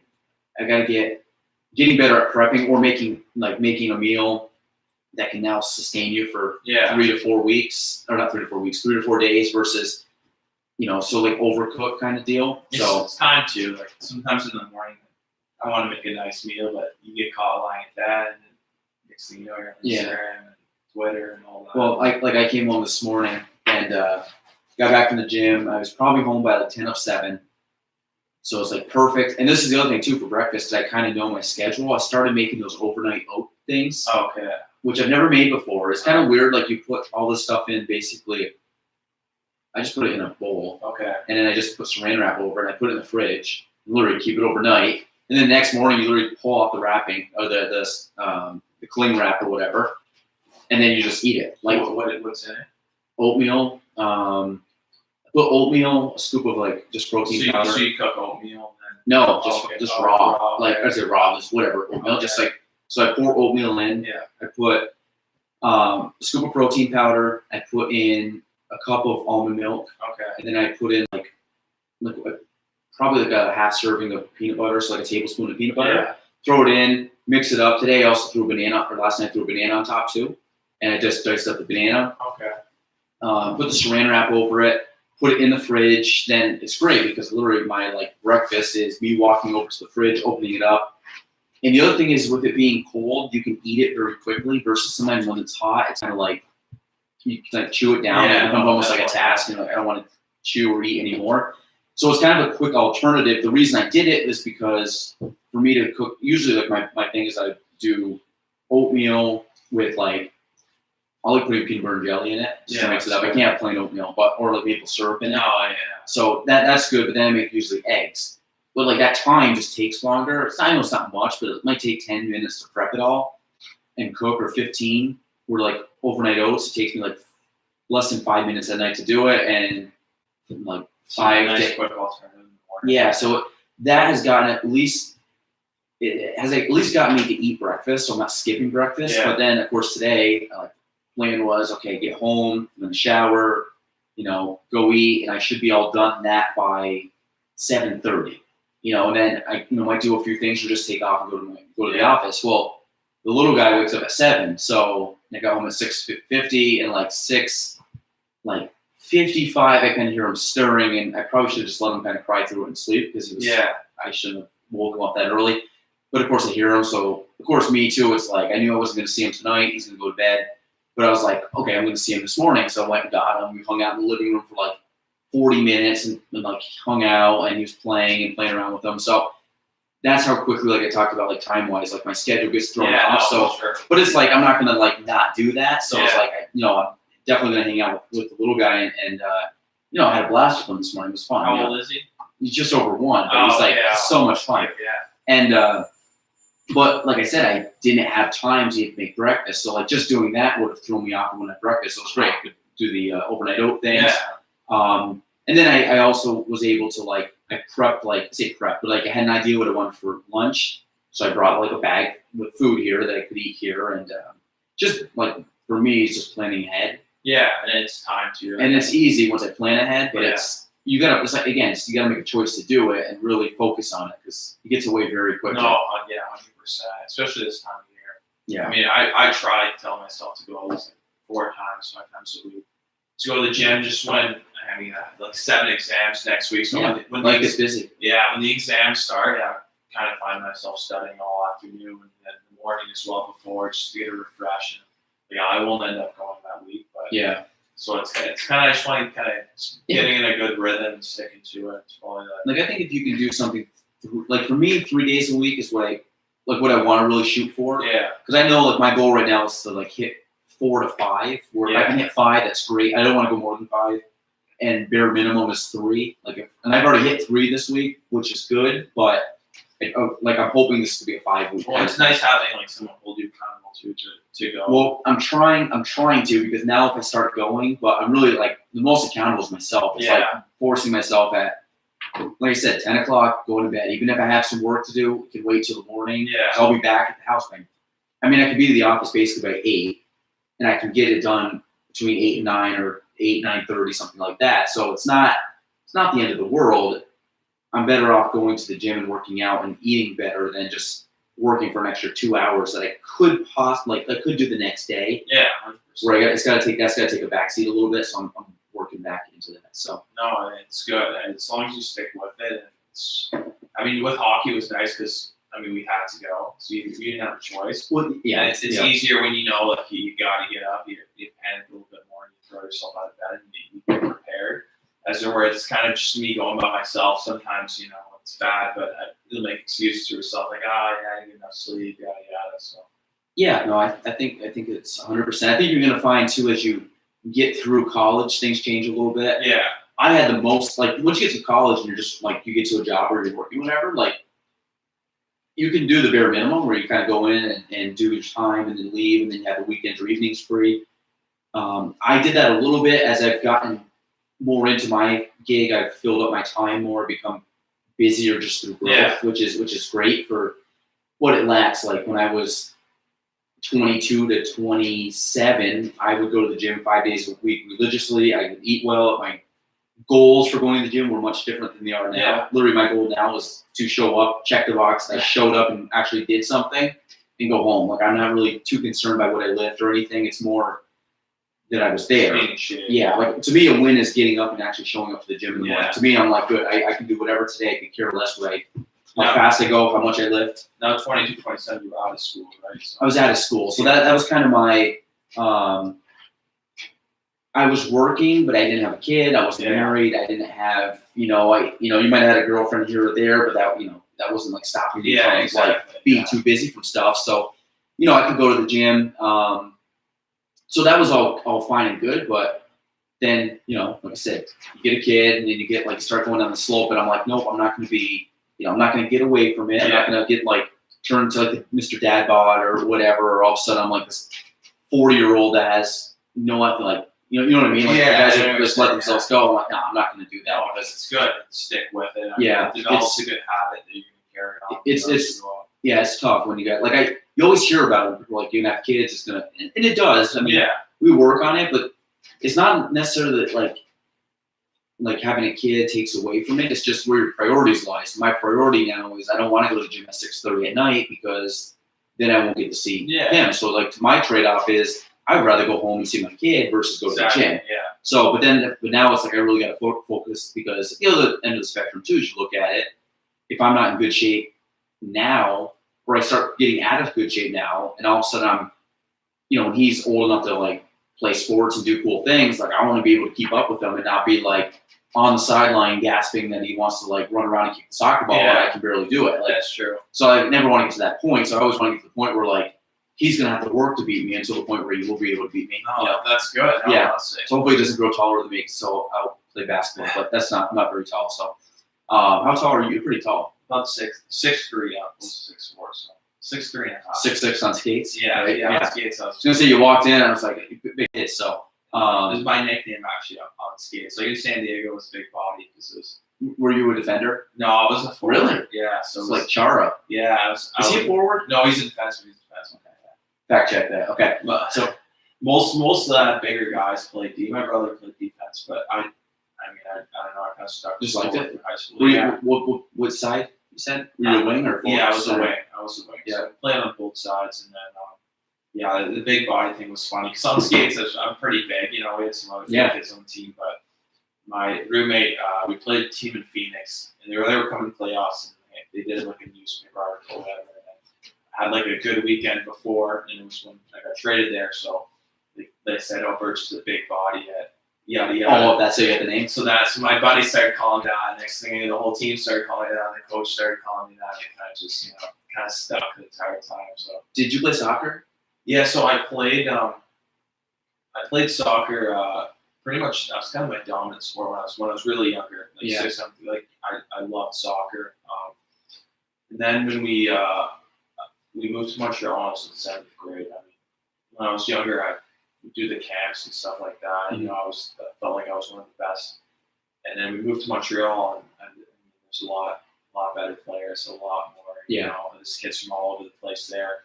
Started doing that, and there where it's school soccer isn't as serious like high school sports. There, it's kind of, I wouldn't say it's a Which joke. one in Montreal? Yeah, so the city recreational sports, like the leagues, they have like AAA, AA, those are more serious. I mean, that's where everyone, it's the big thing to make one of those teams. So I went there. I did make the AAA team, didn't make the AA team, made the A, and there's a couple leagues below that.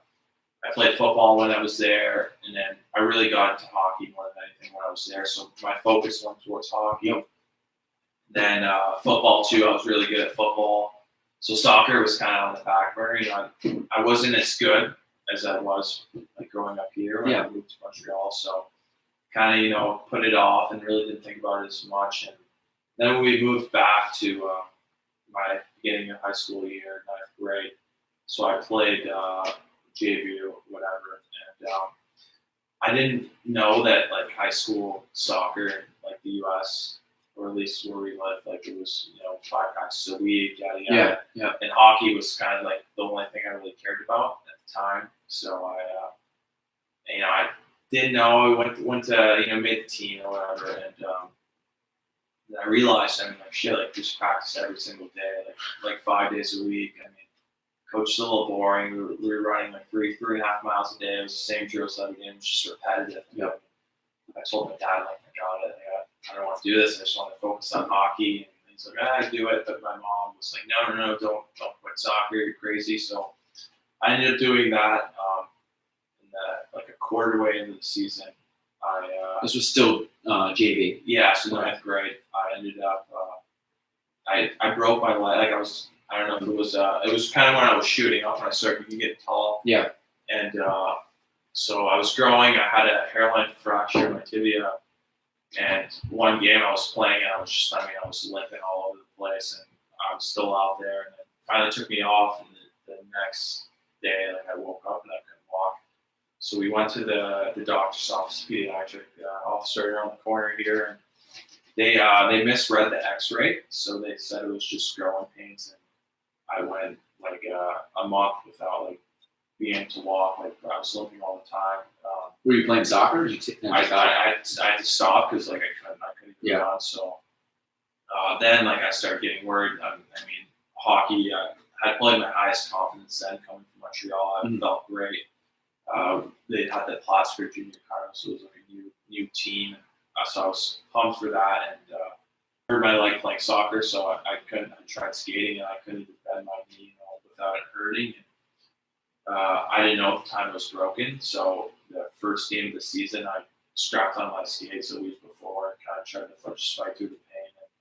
And, the first game, like I took a hit to the knee, and like I knew right away that I couldn't do it. So we went to the hospital, and it turns out the leg was broken and had a fracture. So it sidelined me through the whole season. And this was 9th grade? Yeah, so I missed my entire hockey season, which I was, really bummed out. Really pissed off about. And, it was all for soccer, and I didn't really, hurting my leg, I wasn't really having a good time with it. So I stopped playing after that. And it was kind of funny. I didn't play 10th grade, and then 11th grade, I just wanted to do some getting in shape. And we didn't have football, obviously. Stuff, so I said, I'll do cross country. So I did that, and oh my God, I had a lot of respect for the people that run it, that do it, just because, you look up, like I was athletic, more of a bigger kid, and you look at like a lot of runners, and they're very skinny, but my God, like when it comes to running, if you're like a big solid 6'4", yeah, cross country's not a so it was like, big sport. Man, it killed my body almost just as much as soccer, and I did it through the season. I felt like I was in phenomenal shape in hockey season. I felt great the whole year, and it was a good year. But I couldn't.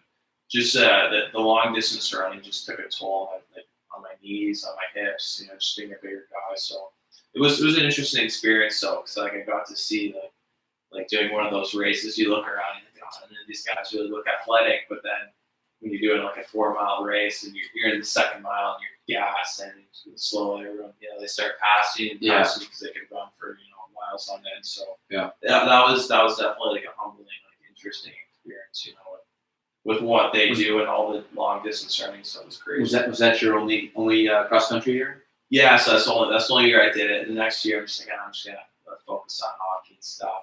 And, I'll keep up with the running and stuff. But I felt great. Like my cardio was on point that year. Yeah, I felt awesome.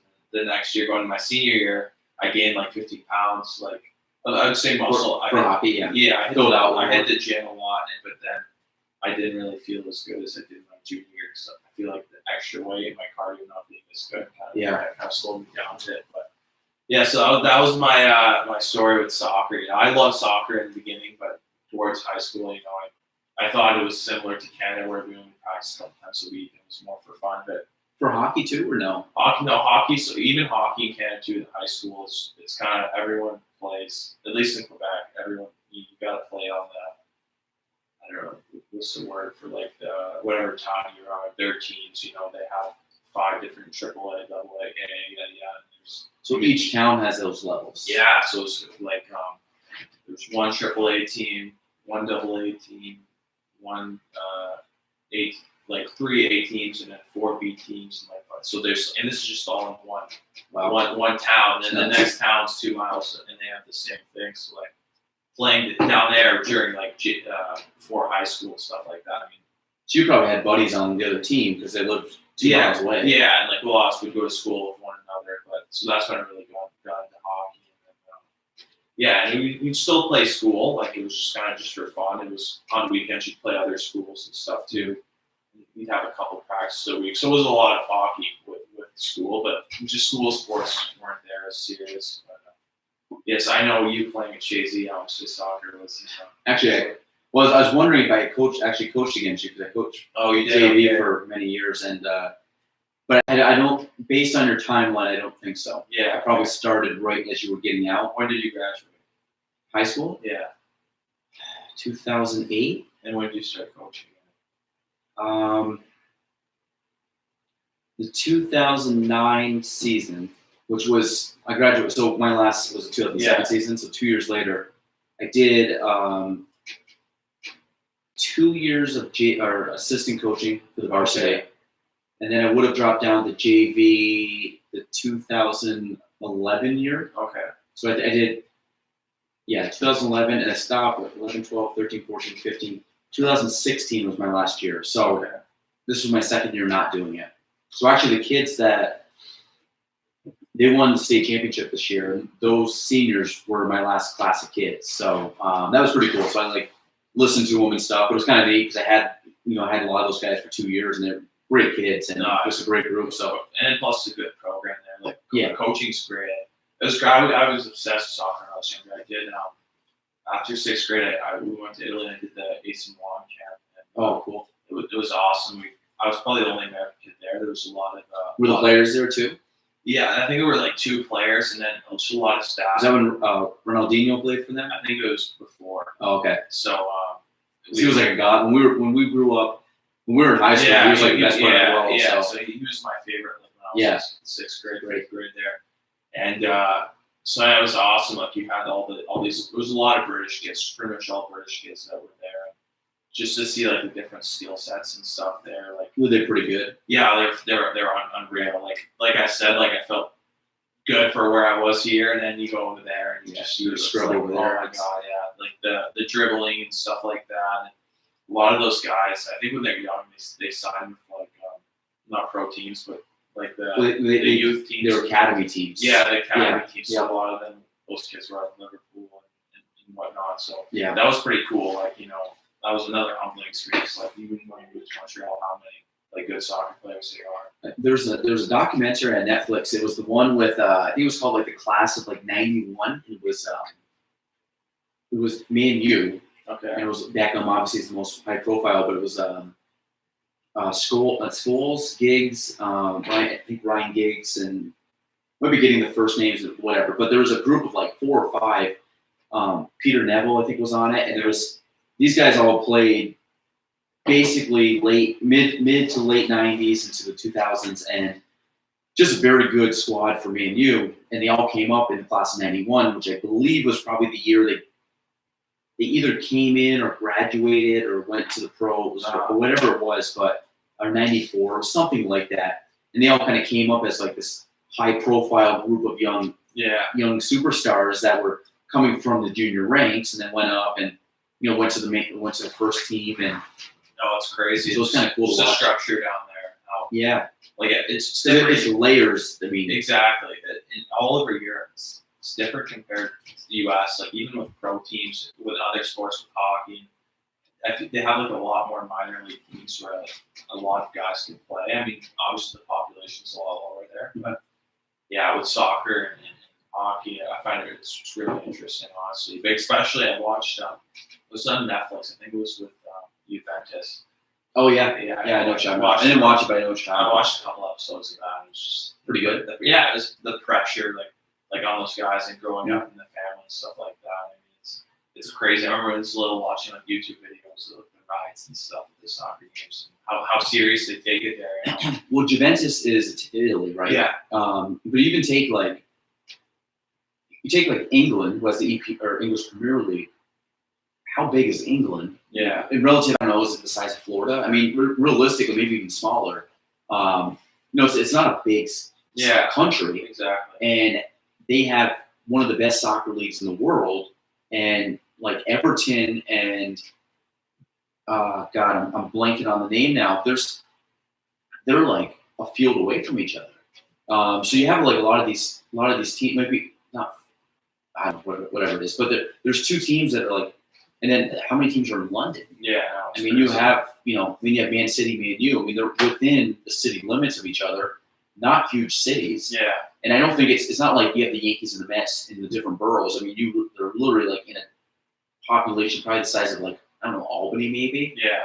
So all of a sudden it's like, okay, well maybe London a little bit more, but like Man City, I don't know how many people are in Man City, but they're probably only a mile or 2 from the stadiums. So I think a lot of that is kind of, plays into when you talked about like the pressure, especially these guys going in, like in soccer, so they're talking like a 1-goal game, 2-goal game. You miss an opportunity to score, that's a huge deal. Yeah. So they, obviously you can beat yourself up, or you play like hockey and you miss a shot, or you play basketball and you miss a basket. It's not the end of the world. I guess it depends where you play.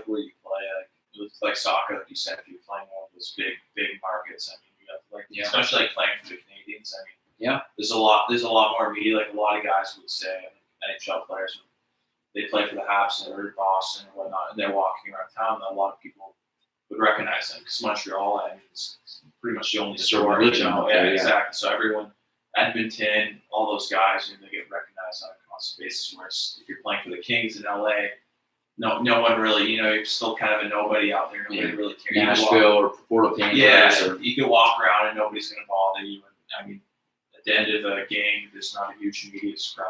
There's probably a couple people in there. Whereas Montreal, Toronto, I mean, there's hundreds of people in there. So that's pretty interesting too. And then, like you said, with England, like development, I feel like is huge for. It's funny, like a lot of people you wouldn't really tie, like California, Florida, and stuff, for like producing hockey players, but a lot of new NHL guys, so they're coming from places like that, like Austin Matthews from Arizona. A lot of guys are coming from California and Florida because a lot of NHL players retire there. And that's their kids. Yeah, well, their kids, and then as well they'll do lessons and dad's coaching. So a lot of those kids in California, like they'll get phenomenal skills coaches, and they'll have everything, and they end up becoming dominant players.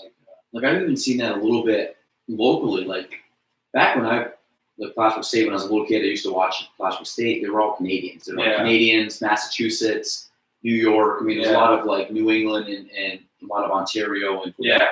And then it got to the point where you might have had like the random person from another state or something. But then I think I went to one game when I was in college. It was funny because I went to a bunch when I was a kid and when I was there. But I went to one, and I remember looking at the roster, and there was like probably like, maybe I might be wrong in this, but like a quarter of the roster was places, like random places throughout the state or out the states, and they still had the Ontario and Massachusetts and like stuff. guys from Atlanta now.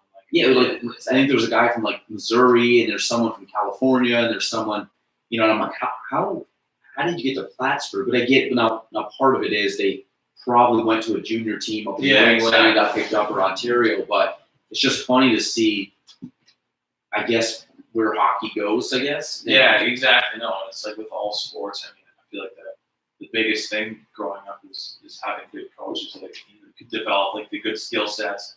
That way you don't grow up with bad habits and stuff and learn something the wrong way. So it's huge. I mean, I was lucky. I had good coaches here in high school, through juniors and stuff. So I had a lot of good coaches. And growing up, I would just wish you were in one of those big cities, where you could do lessons. Yeah. That's another big thing. There's like private lessons. One of my old teammates from Quebec moved back to San Diego to go to school. Like after he played college for a couple of years, and he would do private lessons there. And he would make a fortune for himself. The kid himself would run the lessons. Yeah, so he would do lessons. He'd do lessons with goalies in the morning. I mean, obviously, there's a lot of money out there, and parents are going to pay a lot of money to get the goaltending lessons. I mean, he was Canadian, and he can't claim any of that, and he can't bring it all home. He made so much money that you have to spend it. He flew out his parents and stuff like that for all the lessons he did. So it was pretty interesting. Yeah, it's cool. I mean, I kind of like it. Yeah. Hustle there, a little side business. Yeah, exactly. Especially living there. I mean, I'm sure you know with real estate and stuff. Well, San Diego's, I've never been. What's funny though, out of any place in the country, I know more people that have moved to San Diego than any place. Oh, really? Like people from up here that just moved there, and I'm like, you see them post stuff on Instagram, and I hate you. Like it looks so nice out there. It's great. The weather, everything's awesome there. It's never too hot. It's never too cold. Isn't it like 70 and sunny? It's always like 70s and sunny all the time. Like that's.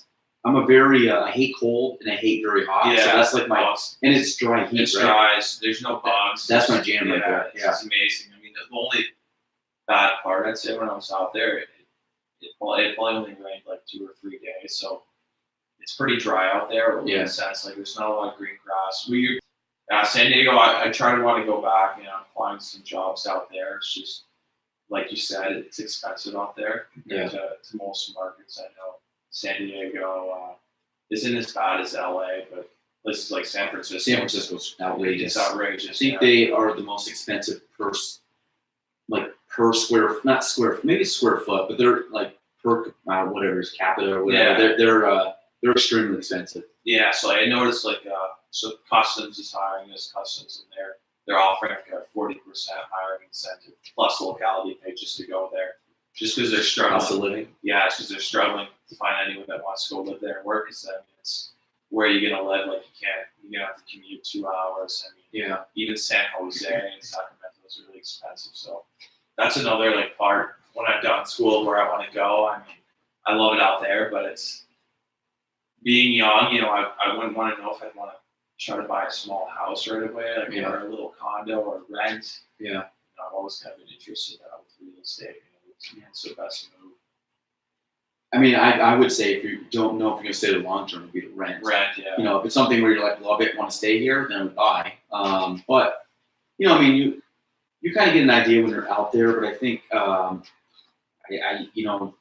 with the cost of living, now granted, when you go out there, typically what you're getting paid is going to, like, people say, well, you make so much money out in San Diego, whatever, working. So I get it, but if you're making 30% more, but the cost of living is 30% more, it's exactly. It's hard to, especially like some kind of want to go gov, and the locality pay is a bit more, but it's only, I wouldn't say it's 30%. I think they pay maybe 8%, 9% more. So I mean, I've looked just out of curiosity just to see what you have 2-bedroom, 1-bath is, and they're all north of 250. Oh, I'd say all of that. Yeah, especially in San Diego. I don't know about San Fran and LA, but I would say that probably my guess, San Diego, I could be wrong. I'd say the average is probably in the 4s to 5s, somewhere in that range. I might be wrong, but that to me is like that's the equivalent of somebody buying a home 150,000 around here. So you can see it's like you're probably only going to get, like a 12 to 1,500 square foot home, 3-bed, 1-bath, 2-bath. It's crazy. And I feel like I don't know. I'm sorry to say, not on the water. Yeah, literally, 30 minutes on that. Yeah, that's probably inland 30 minutes. Yeah. But it's funny. I have a couple of buddies that are actually my teammates that stayed out there that are in the real estate business. Oh yeah. Now, so it's kind of interesting. That's good. So young kids then to do it. Yeah, one's I think 23, and the other one's that's awesome. Yeah, 25. One was from Europe, and I don't know how it worked out. But yeah, ended up staying there. I don't know if you got his green card.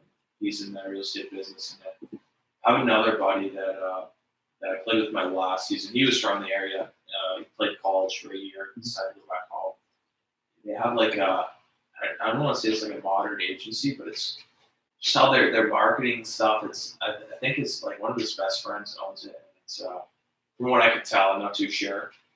And it's like just how they do stuff. It's modern. They're young. Like their office setting and stuff like that. It's really cool. So. Yeah, it's I know it's different here just because of resources, and to be honest, like our area is always behind the times. Yeah. Like, everything that's new or trending or whatever usually happens in the urban cities and slowly grows from there. We don't get it as much. It's going to take longer. There's certain things that have just started to happen here that have been going around for 5 to 10 years in other places. So it's like we're always a few years back. But I know that the big push out there is, places where there's no office space, or places where, you have these more remote kind of, where you don't really have a true office. You're kind of on your own, but you might be able to like have a place to kind of be under, your license under, but you're really not doing too much, or it's almost like satellite, like co-work space things. And just now with the internet and stuff, there's so many things you don't need versus what you do need. But I think out there, in regards to social media, in regards to marketing, in regards to pictures and video and things like that, things have just changed. I mean, you can't market homes the way you used to. People, the thing is, people consume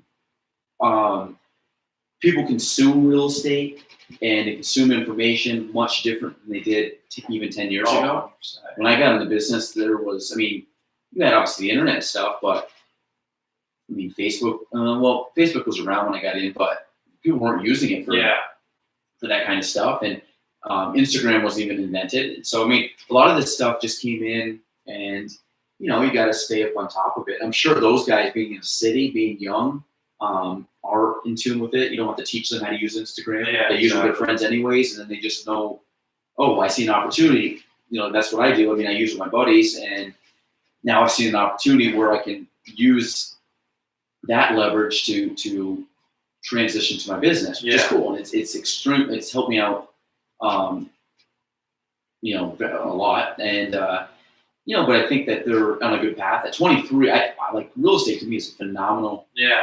There's so many things you can do with it. There's so many the jobs different day to day.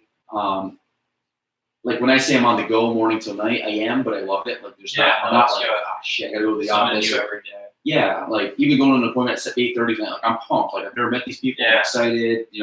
I've talked for a few months, but know this happened to be a house she has a lot of interest in. So but it's just that kind of stuff. Like to me, I'm excited to go. I'm not like I want to go home and just sit around. So it's exciting. So I think those guys being young like that, hopefully they have that kind of mentality where it's like, hey, we love doing this. We want to get better and increase. I mean, at 23, God, they got 50 years within real estate.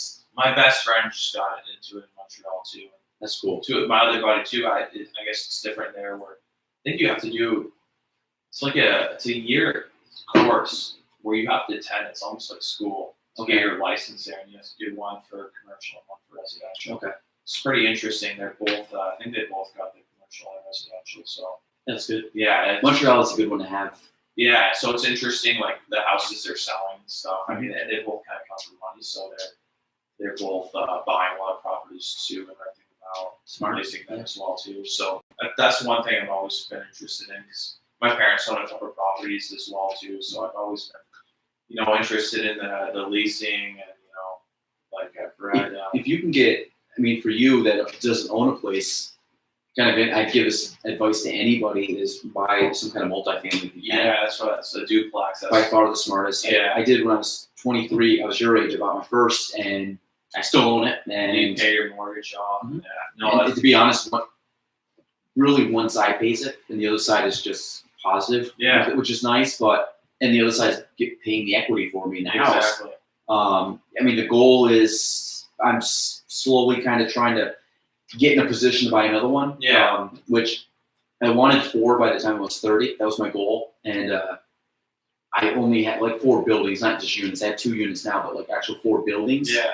I wanted by the time I was 30. Well, life happens, So, exactly. Wife, kid, things like that. So that's kind of changed. So I'm hoping over the next couple of years I can pick up number 2, and then maybe by the time I'm 35, have 3 of them. It'd be kind of nice, and then. But I think that's a smart thing to do. Oh yeah, that's what interesting. I've read like Rich Dad Poor Dad. Yeah. Oh yeah, the Pump. You did read that? So I just if not, it's on my bookshelf. You should read it. I have it. I honestly. Have you read it? No, it's a good one. Yeah. So I read. This was a while back when I was playing hockey, so I remember getting through half of it. I got to end up finishing it, but even just the beginning was interesting. I mean, parents had a couple copies, and just the whole idea, of open your eyes. Yeah, exactly. See how things work. And how you're investing in something that's going to make money for you in the long run. So that was. Well, I think the big premise of that is something in the sense of putting your money to work for you, not just blowing it, but like putting it into assets that will eventually pay you back. Yeah, exactly. I think at the end of the day, like how do you get rich? Is you have to leverage something. You have to leverage either your money, whether you own a company, people, or some kind of product that can or thing that can. The machine type thing that can work when you're not around. You can only make much money working because you only have 24 hours in the day. Exactly. So, but I think that's a good book. If you want to read any of those books, definitely. It's like my library that you don't really need like a library card. Just let me know. So how often do you read? I try it every day. Every day. Yeah. My goal. I'm on my 3rd book this year. I'm actually reading this book about Snapchat. It's actually really cool. He's my age now, but I think he was your age when he came up with it. He was the youngest billionaire at 26. Wow. So it's kind of cool to see. I like that kind of stuff. I got a book on Twitter over there too. So I got the Jordan Peterson one that I'm talking about. So is it good? It was. I just started actually. It was 12 Rules of Life. So I got through the first couple of chapters. And I want to continue it. It's just hard with school, when you're reading all day, textbooks, and try to read after, but you don't really have much time for it. But definitely when I have a little break, I like to try to start reading, and expand. I usually have pretty much throughout the day. I have a book with me at all times, meaning I have it here in the office right on my desk, so it's underneath the pile there. But it's something I literally carry with me all the time. So I bring it home. I try to read before bed, maybe in the morning, on the weekends if I have some. Or if the little guy's napping in the home, I'll try to read. Or if I get to an appointment early, I'm there for 15 minutes early and I'm killing time, I'll pull out a book and just read, 5-10 pages. So just kind of, I try to read every day. That's the goal. I would probably say I'm good about reading 5 out of 7 days a week. But just a couple days I'm just busy and I don't get to it. But my goal is that second shelf to read all those books this year. Wow. Which I think ends up being 24 books, but Yeah. I don't know if I'll end up reading all of them. There's some thick ones over there. Yeah. But it's just one I really, I like it. I do that and I read a lot, so I'm like trying to constantly like learn different things. So it really depends. I'm trying to get into more, like, I love learning new things. Yeah. Sometimes, like, I'll feel like I'll get myself kind of down the rabbit hole on social media, on Twitter, or on Instagram or anything. So I feel like I'm looking at something, and next thing you know, like an hour's blowing by, and I've been trying to like I like a lot of news, from Twitter and stuff. So I'm kind of trying to distance myself from social media a little bit and try to focus more on reading. What I kind of follow. I've thought about this multiple times. When I say multiple times, this is multiple times a week, of deleting everybody in my, not everybody, but deleting a lot of people on my Instagram account. Yeah. And just follow like I really want to follow. Yeah, like inspiring people. Well, yeah, like people, like there's certain people that I follow that are either maybe realtors or marketing people, things like that I learn a lot from, and I apply a lot of it. Yeah. And it's helped me a lot. And then I kind of want to just focus on that and get rid of all the noise and like of just people posting stuff. Yeah, exactly. Now, part of it is I don't want to. Then I'm like, well, I don't want to do it because of my business too, being a people business.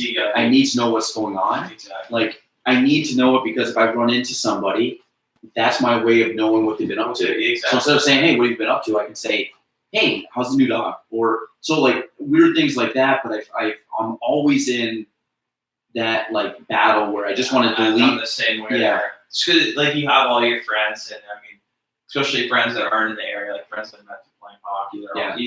You want to see what they're up to and stuff, and keep in contact with them. It's not like you can text one another. You pretty much communicate with each other through social media, Snapchat, So that's kind of constant battle I have where I want to get off it, but at the same time, I get a lot of my news from Twitter, and then see what my buddies are doing. That's the same thing, yeah. Like I don't watch TV ever, so I try. I've thought about it too. Like sometimes, just like, oh man, I just delete my account, kind of go on like a hiatus. Yeah, hiatus. Just see how sabbatical. Sabbatical. Literally, just to see like what it's like for a couple of months. Just try to stay off my phone. I really think if I wasn't in the business I'm in, I would not be. And people that know me would be like, "You're crazy." But like, I really don't think I would. Like, I love not being on my phone. Yeah. If I didn't have to go on Facebook or Instagram for my business, I probably wouldn't be. Yeah. It's just one that it just takes a lot of time. But in my business, because it's a social business, I have to be on that to do what I want to do and the level I want to do it, and for marketing and everything else. So I'm very much on that all times. Like I've kind of figured in my head I wear 3 business hats. Yeah. And that's one of the pillars that I is my social media. No, it has to be content creation. That's part of it. Which still, that's great. Like it has its great part, social media, and then it has. I feel like if you could just balance it properly, though, like coming from my side, where it's not really like in your case, it's business and it's it's important. And same here, but it's just like sometimes I just kind of want to tone it down a little bit. I just I kind of control myself, and like I said, like getting up in the morning instead of just being on my phone lying in bed for like half an hour. And you waste a half hour. You waste half an hour, and like you're not even realizing it. Time flies when you're on your phone. Instead of I'd rather just get up and go to the gym and like do something productive to start my day to feel better. So it's kind of a constant battle. You wanted to know what's going on, and you got on your phone. You got if you play fantasy sports or So there's a lot of like I went on my like YouTube subscriptions the other day and like deleted like 15. I gotta delete more. That's the same thing. That's another one. I really only want to follow like 5 or 6 accounts, but I'm like, well, if this one account posts something that's worth looking at, I want to watch it. Yeah. But I went on like I have a business and personal page. My business page is like it's called private or whatever. You get a request. So I went in and like deleted like 200 people that followed me the other day because I was just like, I'm like going down through and I'm like, one, I don't know that person or I don't really talk to them. Yeah. So I might even go down through and try to get that number to like 100. Yeah. And because I really don't care who follows that page. My business one, I try to have everybody follow my business, but personal, I don't need, like, I just want my good friends or people that I actually know to see my stuff, not like these random accounts or people I have never even talked to a day in my life, or like an old person I know but I don't really know them. It's interesting. It's like, I guess when you get a little older, you mature more. But like, coming out of high school, I guess that's when Instagram stuff started to get popular. But for like a short period of time, like people would, you post pictures that wouldn't really paint the full picture. You kind of live through Instagram and kind of flaunt like a lifestyle. You really don't. It's a highlight rule for people. Exactly. It's kind of like your time to people try to show off, and it's And I can understand that, but like, and I can understand how like when I was younger, how it kind of like meant something to me. Like, oh, like, I should have more followers or whatever, not like follow as many people. But now like kind of got to the stage where it doesn't really matter to me as much. I'm not posting as much as I did, when I was younger. I guess your priorities change, but it's still interesting though. It's still something, Yeah, I look at it.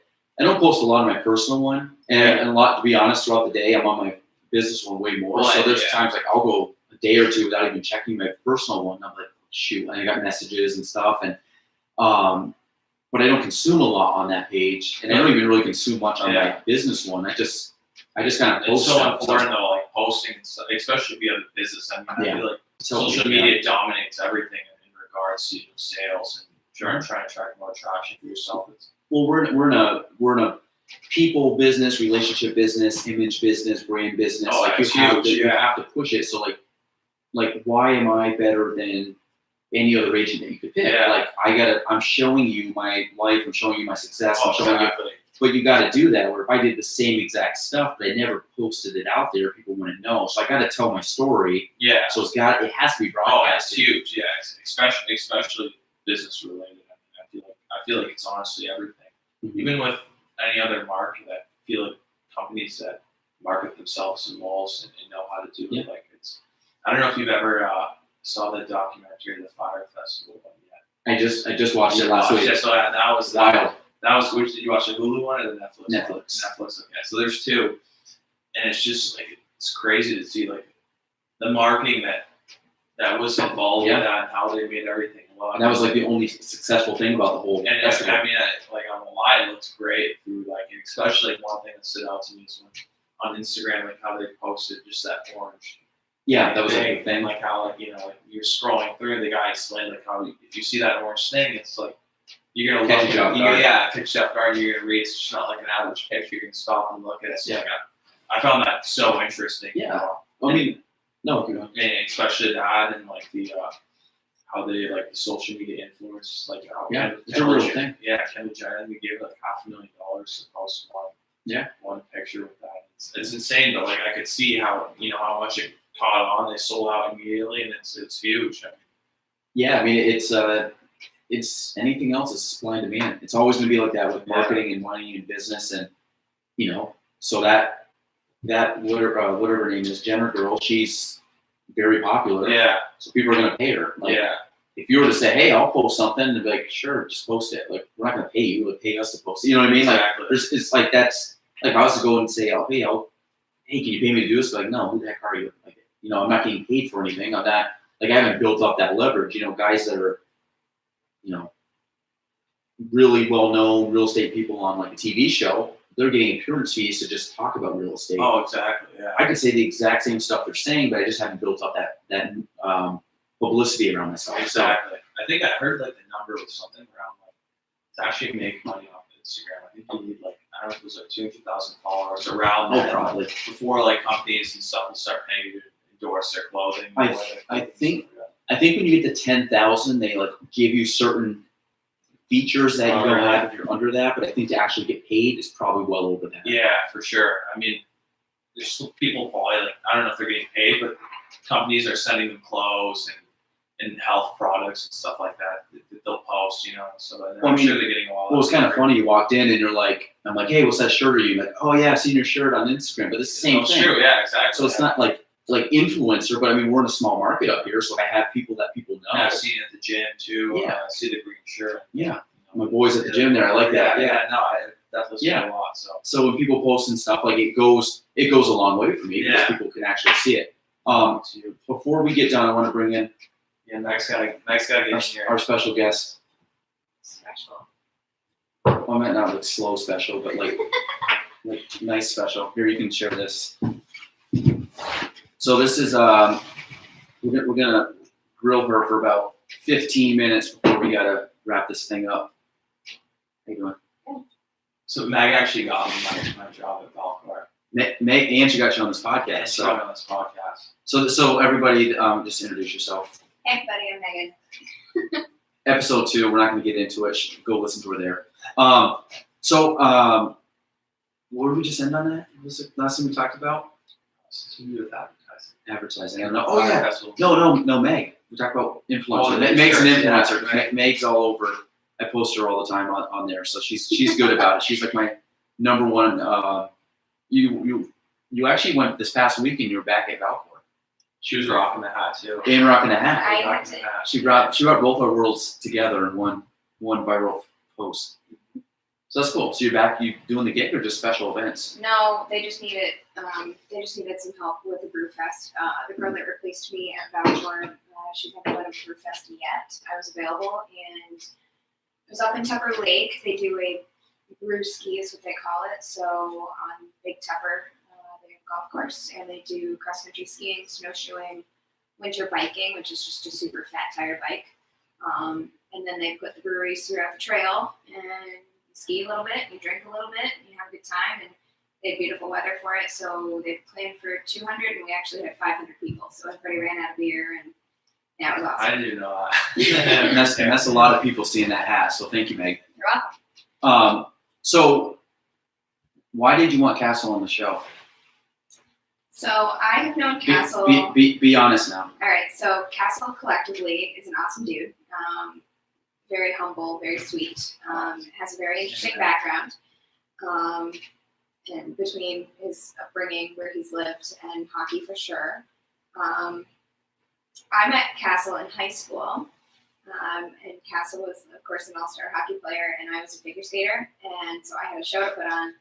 And, the girls and I, we kind of plateaued a little bit. And we were like, we got to mix it up a little. So we reached out and got a bunch of the hockey guys to come do the skating show with us.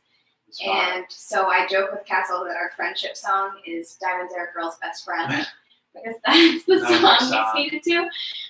So Kastle and a couple of the guys who had their hockey skates on, of course, but they came out and did a program with us and lifted the girls and all that good stuff. So it was actually like one of the more like nerve-wracking like moments during the show. That's sorry. We're both talking the same mic, and my voice is much louder than Meg, so I'm trying to. And then I just started talking, and blew my ear out.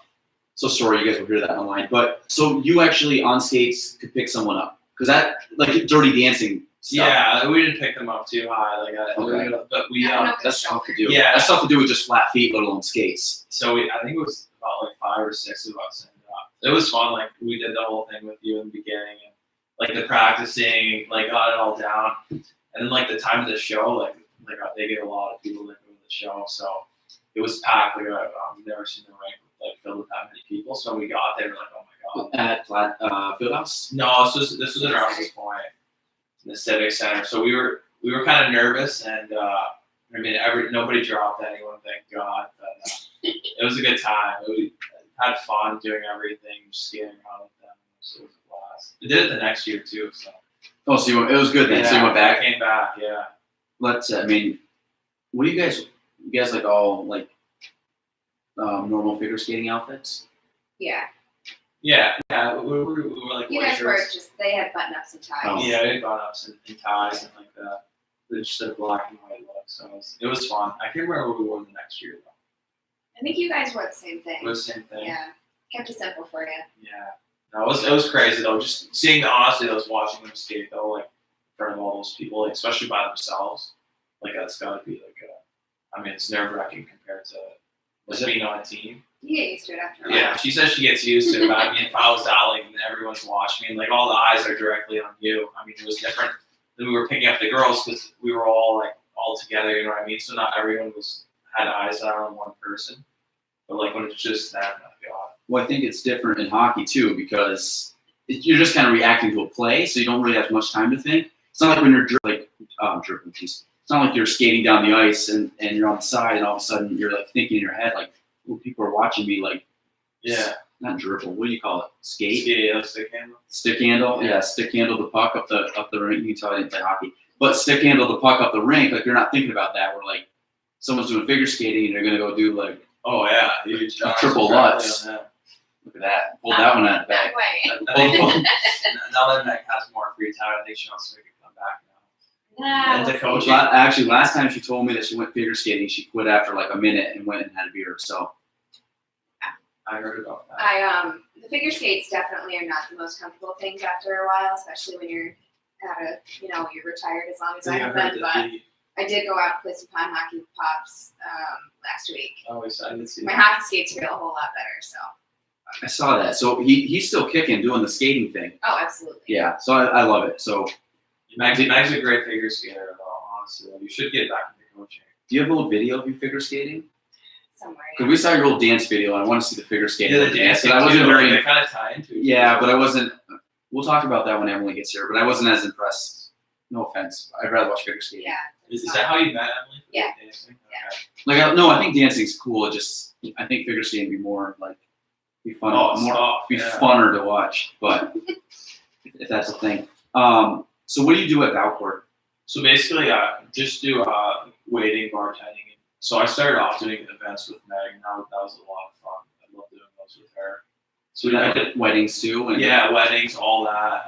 That was a great time. I did a great job running everything.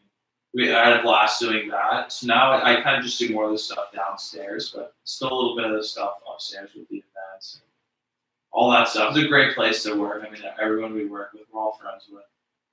Like Meg was a great boss to all of us, and everyone got along nicely. You were boss. Oh yeah, she was the boss. Jesus. Okay. Yeah. She ran the show. She's not a BDE right there. Right. All the events, and so we had a good time. Like I still do. Everyone that works there, everyone gets along. Really haven't had any problems. So it's a nice place to work. I mean, majority of restaurants feel like people aren't there too long. You're there for High turnover. Yeah, with Valcourt, I mean, everyone's for the most part, like everyone I work with has been there since I started. It's a cool place. I went there for a Matt Craig's event, friend of the podcast, Craig Cass. Check him out. Shout out. You'll be on this maybe one day. Yeah, we'll see. 2021, can't wait. But yeah, he had an event there. It's a great event. We've had some young professional events there. You should go to that. Yeah. When's the next Tuesday? Aren't they always on Tuesday? Tuesday, yeah. Is it every other Tuesday? Yeah. Yeah, I work. Oh, then just show up and just work on the clock. Is it every other Tuesday though? We have our board meetings the first Tuesday of every month. Oh, okay. And then we do an event at least once a month. Kind of depends when it is, but March 5th we have speed networking at Valcourt Brewing Company at 5:30. I remember doing that event. Yeah, it's a lot of fun. fun. So it's just like speed dating, but we do speed networking. So you just zip around the room, get like a minute, two, just to introduce yourself to everybody. This Friday? March 5th. March 5th. Next. That's Tuesday. Thank you. Tuesday. Okay. I know those are interesting. We've had some good times doing events up there. Actually, so we talked about this before. I'm going to have 4 mics set up, so next time we have at least 3 people, it won't be this awkward. Because I'm trying to adjust the volume so we're not blowing you guys out of here. But what was your favorite event? Ooh. Favorite events? Meg wouldn't agree with me, but probably part. The majority of them been weddings and like company parties and stuff like that. So Meg decided that we'd try a sorority party. So it's basically a bunch of college girls and guys, yeah. And so like, and I was. That's not that bad, Meg. They said guys, so that there. Yeah, there you go. But I mean, I probably would have said the same thing if I was working there over like a retirement party. Yeah. And it was basically all I did. Like I had fun because all I had to do was check IDs while Meg was making sure people weren't putting holes in the wall, getting to the bathroom, smuggling liquor and different experience. Oh yeah. That was the first and last college banquet Valcourt will ever have. We had people there that obviously pregame before that couldn't even walk by the time they got there. It's like a party. Yeah. It was Weddings. Weddings at Valcourt were always really interesting because it's a smaller space. You get either super small weddings or we do really big ones out on the lawn. And it's so weird because every wedding I've ever been to, mainly family, it's a great time, everybody's drinking, dancing, whatever. And we had a couple that, like, people are just lame. Yeah. We of course had some really great ones and some really interesting ones. It varies for Yeah. sure. So it's majority of the time people that like they go out events and they're into having a good time and stuff. So majority of the time it's okay. But they tend to switch it up sometimes. There hasn't been as many since you've been gone. Well, at least I haven't worked as many since you were there. So it's interesting. But anyone interested, we got a new menu at Golf Court on Friday. So I'm sure they'll appreciate the shout. Are you the cook or you just sling the I beers? just sling the beer. Sling the beers. I went there St. Patty's Day last year. It was a good time. Yeah, no, For a stop. It was a stop on a few legs. was that what was that called? The menu there was good. No, Yeah, I didn't they do came that. out I just here. went to drinks. Oh, you just went. Yeah, I didn't do no running. Yeah. But the food was good. We had there's some specials. I don't remember what I got. They were good. So that They were like Irish yeah. style. So I don't. Was that one? We're gonna do that again this year. Yeah. Was that one Seb was there? The specials. Yep. Yeah, there was. Mhm. Okay. So we got some new chefs. So they just did a new menu come this Friday. So we're adding some stuff on there. So There you go. hopefully be good. Just dominate the brewery. I can't wait for Tuesday night at 80 KYP. Sling the new menu. That's cool. Well, what time is it? Right. Yeah, we should probably wrap this up. Anything you want to add, Meg, since you came here? Are you coming Sunday? You said yes. I'll be there Sunday. Cool. We'll have a full mic for you too. Yes. So you're gonna have 3 mics on Sunday. 3 mics. Wow. 3 mics, 3 people. I got 4 if you want to make it. Yeah, happen. I'll kind of make another appearance to do the 4-way combo. We got a good friend coming in from New Hampshire. I talked to her earlier in the week. I gotta get some background on her. I should know more about her than I do. I mean, I do, but I should have it like a little more planned. Like I didn't know you, so it didn't matter. Yeah. No offense, but we just kind of shot the shit until we just had like a full thing. We got good. We had some good topics. No, for sure. So that should be fun. But yeah, we are back, bigger, badder than ever. Episode 14. We have episode 15 coming up this weekend. I think I have episode 16 planned sometime next week. And yeah, we're just gonna roll this thing. So it's getting big, taking off. I'm back from vacation, ready to go. So I want to thank. Anything else you want to plug? You got the chance. You got the mic. It's been great. Yeah. No. You want to plug your Instagram, or you want to just kind of make people follow you? No, people could follow me. I'm not private, so it's Kastle KSTLE B and then 77. Hockey number. Yeah. There you go. All right. So I want to thank Mr. Kastle for coming on. Thanks for having me on. The man with the cool name. I'd like to thank Meg for our first ever returning guest. Wow. Even though it was a small cameo, still right. We'll get our ratings up, 5 stars on iTunes and all the other good stuff. So, and I think she's a couple days away from being the only 3 times. So you actually might have. Yeah, she's very, very. She's a reg on this podcast. So everybody, thank you for joining us. That is episode 14 of the Gaelan Trombley Show. For Kastle, myself, and Miss Megan, we are out. Awesome.